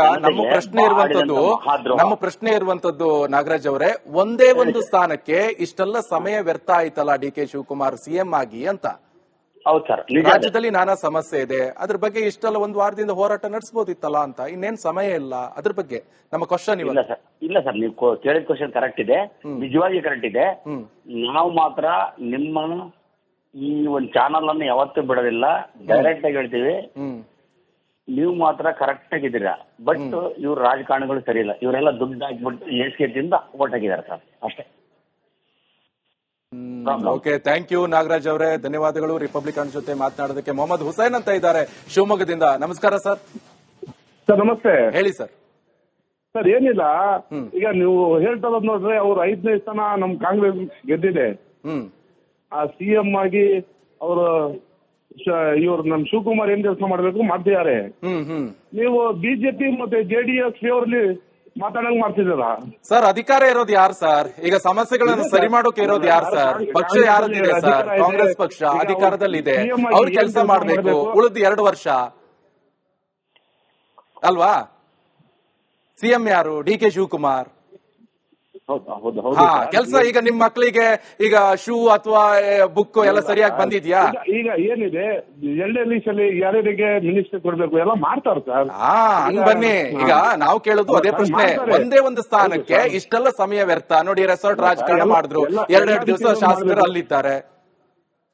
ನಮ್ಮ ಅಧಿಕಾರ ಇರ್ಬೇಕು, ಇಲ್ಲೂ ನಮ್ ಗೌರ್ಮೆಂಟ್ ಇದೆ, ನಮ್ದು ಅಧಿಕಾರ ಇರ್ಬೇಕಂತ ಮಾಡ್ತಿದ್ದಾರೆ ಸಿಎಂ ಅವ್ರ ಕೆಲಸ. ಓಕೆ, ಆಯ್ತು. Okay, thank you Mohammed Hussain ಅವರೇ ರಿಪಬ್ಲಿಕನ್ ಜೊತೆ ಮಾತನಾಡೋದಕ್ಕೆ. ನವೀನ್ ಅವರು ಇದ್ದಾರೆ. ನವೀನ್ ಅವರೇ ನಮಸ್ಕಾರ, ಹೇಳಿ. ಸರ್ ನಮಸ್ತೆ ಸರ್, ನವೀನ್ ಅಂತ, 8ನೇ ಮೈಲಿ ದಾಸರಳ್ಳಿ ವಿಧಾನಸಭಾ ಕ್ಷೇತ್ರ. ಓಕೆ ಓಕೆ, ಹೇಳಿ ಮಾತಾಡಿ ಸರ್. ಹಾ ಸರ್, ಇದು ಈಗ ಏನಾಗ್ತಿದೆ ಇಲ್ಲಿ, ಇವರು ರೆಸಾರ್ಟ್ ರಾಜಕಾರಣ ಮಾಡ್ಕೊಂಡು ನಮ್ಮ ಜನರ ತೆರಿಗೆ ದುಡ್ಡಲ್ಲಿ ಇವರು ಆಡಂಬರ ಮಾಡ್ತಿದ್ದಾರೆ. ಯಾರಿಗೆ ಅನುಕೂಲ ಮಾಡಕ್ ಹೋಗ್ತಾ ಇದಾರೆ ಅಂತ ನನಗೆ ಗೊತ್ತಾಗ್ತಿಲ್ಲ. ಇಲ್ಲಿ ಜನ ಸಾಯ್ತಾ ಇದಾರೆ ಸರ್, ರೋಡ್ಗಳಲ್ಲಿ ಜನ ಸಾಯ್ತಾ ಇದಾರೆ, ಗುಂಡಿಗಳಿದಾವೆ, ಪಾಟ್ ಹೋಲ್ಸ್ ತುಂಬಾ. ಬೆಂಗಳೂರಲ್ಲಿ ಎಷ್ಟು ಲಕ್ಷ ಪಾಟ್ ಹೋಲ್ಸ್ ಇದಾವೆ ಅಂತ ನಮ್ಮ ಮಾನ್ಯ ಮುಖ್ಯಮಂತ್ರಿಗಳಾದ ಡಿ.ಕೆ. ಶಿವಕುಮಾರ್ ಅವರು ಹೇಳಿದ್ದಾರೆ. ತುಂಬಾ ಪಾಟ್ ಹೋಲ್ಸ್ ಇದಾವೆ ಅಂತ. ಅದ್ರ ಬಗ್ಗೆ ಮಾತಾಡಲ್ಲ. ಇವರು ರಾಜಕಾರಣ ಮಾಡ್ತಾ ಇದಾರೆ. ಎಲ್ಲಿ? ರೆಸಾರ್ಟ್ ಅಲ್ಲಿ ಕುತ್ಕೊಂಡು. ಸರ್ ಇನ್ನೇನಕ್ಕೆ ಸರ್ ಅದು? ನಮ್ಮ ಏನಕ್ಕಿರ್ಬೇಕು ಸರ್ ಅದು? ಬೇಡ, ಬಿಟ್ಬಿಡಿ. ಥ್ಯಾಂಕ್ ಯು ನವೀನ್ ಅವರೇ. ವಿಜಯ್ ಅವರು ಇದ್ದಾರೆ ನಮ್ಮ ಜೊತೆ. ವಿಜಯ್ ಅವರೇ ನಮಸ್ಕಾರ, ಹೇಳಿ. ಸರ್ ನಮಸ್ತೆ ಸರ್. ಮೊದಲು ನಮ್ಮ ರಾಜಕೀಯ ಸಿಸ್ಟಮ್ ಅಲ್ಲಿ ಏನು ಮೊದಲು ಮಿನಿಸ್ಟರ್ ಆಯ್ಕೆ ಆಗ್ತಾರೆ, ಅವರು ಪುನಃ ಬದಲಾವಣೆ ಮಾಡೋ ರೀತಿಯನ್ನ ರದ್ದು ಮಾಡ್ಬೇಕು ಸರ್. ಇದರಿಂದ ಏನಾಗುತ್ತೆ ಅಂದ್ರೆ ಇಂಥ ಸಮಸ್ಯೆಗಳು ಮತ್ತೆ ನಿರೀಕ್ಷೆ ಇರುವಂತ ಶಾಸಕರುಗಳು ತುಂಬಾ ಸಮಸ್ಯೆ ಉಂಟು ಮಾಡ್ತಾ ಇರ್ತಾರೆ. ಇದರಿಂದ ಜನಸಾಮಾನ್ಯರಿಗೆ ತುಂಬಾನೇ ಕಷ್ಟ ಆಗುತ್ತೆ. ಅದಕ್ಕೆ ಒಂದು ಸಾರಿ ಕ್ಯಾಬಿನೆಟ್ ಇವ್ರು ಏನು MLA ಸೇರಿ ಇವ್ರ ಮಿನಿಸ್ಟ್ರು, ಇವರು ಮುಖ್ಯಮಂತ್ರಿಗಳು, ಈ ತರ ಎಲ್ಲ ಏನು ಒಂದು ಸರಿ ಆಯ್ಕೆ ಆಗ್ತಾರೆ. ಇದು ಕಂಪಲ್ಸರಿ 5 ವರ್ಷ ಇರಲೇಬೇಕು sir. Okay, thank you Vijay ಅವರೇ. ಈಗ ಲಲಿತಾ ಅವರು ಇದ್ದಾರೆ ಮೈಸೂರಿಂದ. ಲಲಿತಾ ಅವರೇ ನಮಸ್ಕಾರ, ಮಾತನಾಡಿ. ನಮಸ್ಕಾರ ಸರ್. ಹೇಳಿ. ಏನಿಲ್ಲ, ಶಿವಕುಮಾರ್ ಅವರು ಜಿದ್ದಿಗೆ ಬಿದ್ಬಿಟ್ಟಿದ್ರಿ. ಇನ್ನೊಂದು ಸ್ಥಾನ ಗೆಲ್ಬೇಕಾಗಿತ್ತಲ್ಲ, ಚೆನ್ನಾಗಿ ಹೋಗಿ ರೆಸಾರ್ಟ್ ಅಲ್ಲಿ ಮಜಾ ಮಾಡ್ಕೊಂಡು ಅದಕ್ಕೋಸ್ಕರ ಖರ್ಚು ಮಾಡ್ಕೊಂಡು ಬೇಕಾಷ್ಟು ಖರ್ಚು ಮಾಡ್ಕೊಂಡು ಕೊಂಡ್ಕೊಂಡ್ಬಿಟ್ಟಿದ್ದಾರೆ ಜನಗಳನ್ನ, ಓಟ್ ಹಾಕೋರ್ನ. ಆಮೇಲೆ ಯಾವ ಕೆಲ್ಸನೂ ಆಗೋದು ಬೇಕಾಗಿಲ್ಲ, ಸ್ಕೂಲ್ ತೆಗ್ದಿದೆ, ಬೇಕಾಷ್ಟು ಕೆಲ್ಸಗಳು ಬಿದ್ದಿದೆ. ಅದಕ್ಕೋಸ್ಕರ ಅವ್ರಿಗೆ ಸಮಯನೇ ಇಲ್ಲ. ಇದಕ್ಕೋಸ್ಕರ ವ್ಯರ್ಥ ಮಾಡ್ಕೊಂಡು 1 ವಾರದಿಂದ ಓಡಾಡಿ ಅಂತೂ ಪಾರ್ಟಿನ ಗೆಲ್ಸ್ಕೊಂಡ್ರು. ನಿಜವಾಗ್ಲೂ ನೋಡಿದ್ರೆ ಬೇಜಾರಾಗುತ್ತೆ ನಮ್ಮ ಕರ್ನಾಟಕದ ಸ್ಥಿತಿ. ಮಾತನಾಡಿ. ಏನಿಲ್ಲ, ಈ ಮಟ್ಟಿಗೆ ಆಗ್ಬಿಟ್ರೆ ತುಂಬಾ ಕಷ್ಟ ಸರ್. ಬೇಕಷ್ಟು ಕೆಲಸ ಇರ್ಬೇಕು, ಅದನ್ನ ನೋಡೋದ್ ಬಿಟ್ಬಿಟ್ಟು ಈ ತರ ವ್ಯರ್ಥ ಮಾಡ್ಕೊಂಡ್ ಕೂತ್ಕೊಂಡಿದ್ದಾರೆ ಸಮಯನ. ಒಂದ್ ಸ್ಥಾನಕ್ಕೋಸ್ಕರ ಇಷ್ಟೆಲ್ಲ ಓಡಾಡಬೇಕು. ಓಕೆ, ಥ್ಯಾಂಕ್ ಯು ಲಲಿತಾ ಅವರೇ. ಚಂದ್ರಶೇಖರ್ ಅವರು ಇರ್ತಾರೆ ಕಲಬುರಗಿಯಿಂದ. ನಮಸ್ಕಾರ ಸರ್, ಮಾತನಾಡಿ. ಸರ್ ನಮಸ್ತೆ ಸರ್. ನಮ್ದು ಎಲ್ಲ ತಂಗವಾಗಿದೆ ಸರ್. ಆಗ ಕಾಂಗ್ರೆಸ್ ಪಕ್ಷ ಗೆದ್ದಿದ್ರೆ ತಂಗವಾಗಿದೆ ಸರ್. ಹೇಳಿ. ಸಾಹೇಬರು ಡಿ.ಕೆ. ಶಿವಕುಮಾರ್ ಸಾಹೇಬ್ರು ಬಹಳ ಕಷ್ಟಪಟ್ಟಗಳಿಗೆ ಅದು ಫಲ ಸಿಕ್ಕಿತ್ತು ಸರ್. ಯಾಕಂದ್ರೆ ಬೇರೆಯಿಂದ ಕಷ್ಟಪಡೋದು ಅಂತ ಇಲ್ಲಲ್ಲ ಸರ್. ನಮ್ಮ ಸಾಹೇಬ್ರು ಕಷ್ಟಪಡಿದಾಗ ಸುಖ ಸಿಕ್ಕಿದಂತ ಅರ್ಥ. ಹೇಳಿ ಮಾತನಾಡಿ. ಹೇಳ್ತಾರಲ್ಲ ಹಂಗೆ ಅವ್ರು ಹಿಂಗೆ ರಾಜಕೀಯ ಗೊಬ್ಬರ ಇಲ್ಲ, ಗೊಬ್ಬರ ಕೊಡ್ತಾ ಇದಾರಲ್ಲ. ಯಾರು ಪ್ರಾಬ್ಲಮ್ ಇದೆ? ಗೊಬ್ಬರ ಎಲ್ಲ ಸಿಗ್ತದೆ ಇಲ್ಲ, ಏನು ಪ್ರಾಬ್ಲಮ್ ಇಲ್ಲ ಗೊಬ್ಬರದ ಬಗ್ಗೆ. ಕಲಬುರಗಿಯಲ್ಲಿ ಏನ್ ಸಮಸ್ಯೆ ಇಲ್ಲ ಹಾಗಾದ್ರೆ? ಯಾವುದೇ ಗುಲ್ಬರ್ಗ ಜಿಲ್ಲೆಯಲ್ಲಿ ಏನು ಸಮಸ್ಯೆ ಇಲ್ಲ ಸರ್, ಯಾಕಂದ್ರೆ ಮಧ್ಯಮ ಅವಳಿಯಿಂದ ಹಾಳಾಗ್ತದೆ. ಓಕೆ, ಥ್ಯಾಂಕ್ ಯು ಚಂದ್ರಶೇಖರ್ ಅವರೇ. ದಾಬಸ್ಪೇಟೆಯಿಂದ ಶಿವಣ್ಣ ಇದ್ದಾರೆ. ಶಿವಣ್ಣ ಅವರೇ ನಮಸ್ಕಾರ. ನಮಸ್ಕಾರ ಸರ್. ಹೇಳಿ ಸರ್. ಸರ್ ಈಗ ಇಲ್ಲಿ ಏನಾಗಿದೆ ಅಂತಂದ್ರೆ ಬೆಕ್ಕಿಗೆ ಚಲ್ಲಾಟ, ಇಲಿಗೆ ಪ್ರಾಣ ಸಂಕಟ. ಬೆಕ್ಕಿ ಚಲಾಟ, ಇಲಿಗೆ ಪ್ರಾಣ ಸಂಕಟ. ಇಲ್ಲಿ ರೈತರುಗಳು ಗೊಬ್ಬರ ಇಲ್ಲ, ಏನು ಇಲ್ಲ ಅಂತ ಅವ್ರು ಒದ್ದಾಡ್ತಾ ಇರ್ತಾರೆ. ಇವರು ರಾಜಕೀಯ ಇದ್ದು ನೋಡ್ಕೊಂಡು ಜನ ಸತ್ರ ಸಾಯ್ಲಿ ಏನಾಗ್ಲಿ ಬಿಡಿ, ರಾಜಕೀಯ ಬೇಕಷ್ಟೇನೆ. ರೈತರುಗಳು ಏನಾಗ್ಲಿ, ಇದು ಮಕ್ಕಳ ವಿದ್ಯಾಭ್ಯಾಸ ಏನಾಗ್ಲಿ, ಅದೆಲ್ಲ ಇವರಿಗೆ ಬೇಕಿಲ್ಲ. ಅದ್ರ ಬಗ್ಗೆ ಕಾಳಜಿನೇ ಕೊಡಲ್ಲ ಬಿಡಿ ರಾಜಕೀಯದವರು. Okay, thank you Shivanna. ಈಗ ಶಿವಲಿಂಗೇಗೌಡ ಅವರಿದ್ದಾರೆ ಮಂಡ್ಯದಿಂದ. ಶಿವಲಿಂಗೇಗೌಡ್ರೆ ನಮಸ್ಕಾರ. ನಮಸ್ಕಾರ ಸರ್. ಹೇಳಿ sir. Sir, Mysuru Jayadev hospital ಅಲ್ಲಿ ಹಲೋ ಸರ್. ಹೇಳಿ ಕೇಳಿಸ್ತಿದೆ. ಇವತ್ತು ರಾಜಕೀಯ ರೆಸಾರ್ಟ್ ಕರ್ಕೋಗಿ ಇವರು MLAಗಳು MLCಗಳು ಇವರೆಲ್ಲ ಸೇರ್ಕೊಂಡು ಮೋಜು ಮಸ್ತಿ ಮಾಡ್ತಾ ಇದಾರೆ. ಈಗ ಮೈಸೂರು ಜಯದೇವ್ ಹಾಸ್ಪಿಟಲ್ ಅಲ್ಲಿ ಆ ರೋಗಿಗಳಿಗೆ ಟ್ರೀಟ್ಮೆಂಟ್ ಸಿಗ್ತಾನೆ 7 ರಿಂದ 8 ಜನ ಪ್ರಾಣ ತಗೊಂಡಿದ್ದಾರೆ. ನಿನ್ನೆ ಇವರು ಜನರ ಸಮಸ್ಯೆನ ಬಗೆಹರಿಸ್ತಾನೆ ಇವರು ಹಿಂಗೆ ರೆಸಾರ್ಟ್ ಹೋದ್ರೆ ಹಳ್ಳಿಲಿರುವಂತಹ ಗ್ರಾಮ ಪಂಚಾಯತಿಯ ಸದಸ್ಯರು ಆಮೇಲೆ ಜಿಲ್ಲಾ ಪಂಚಾಯತ್ ಅವರು ಇವ್ರ ದಾರಿನೇ ಹಿಡಿಯುದಿಲ್ವ ಸರ್?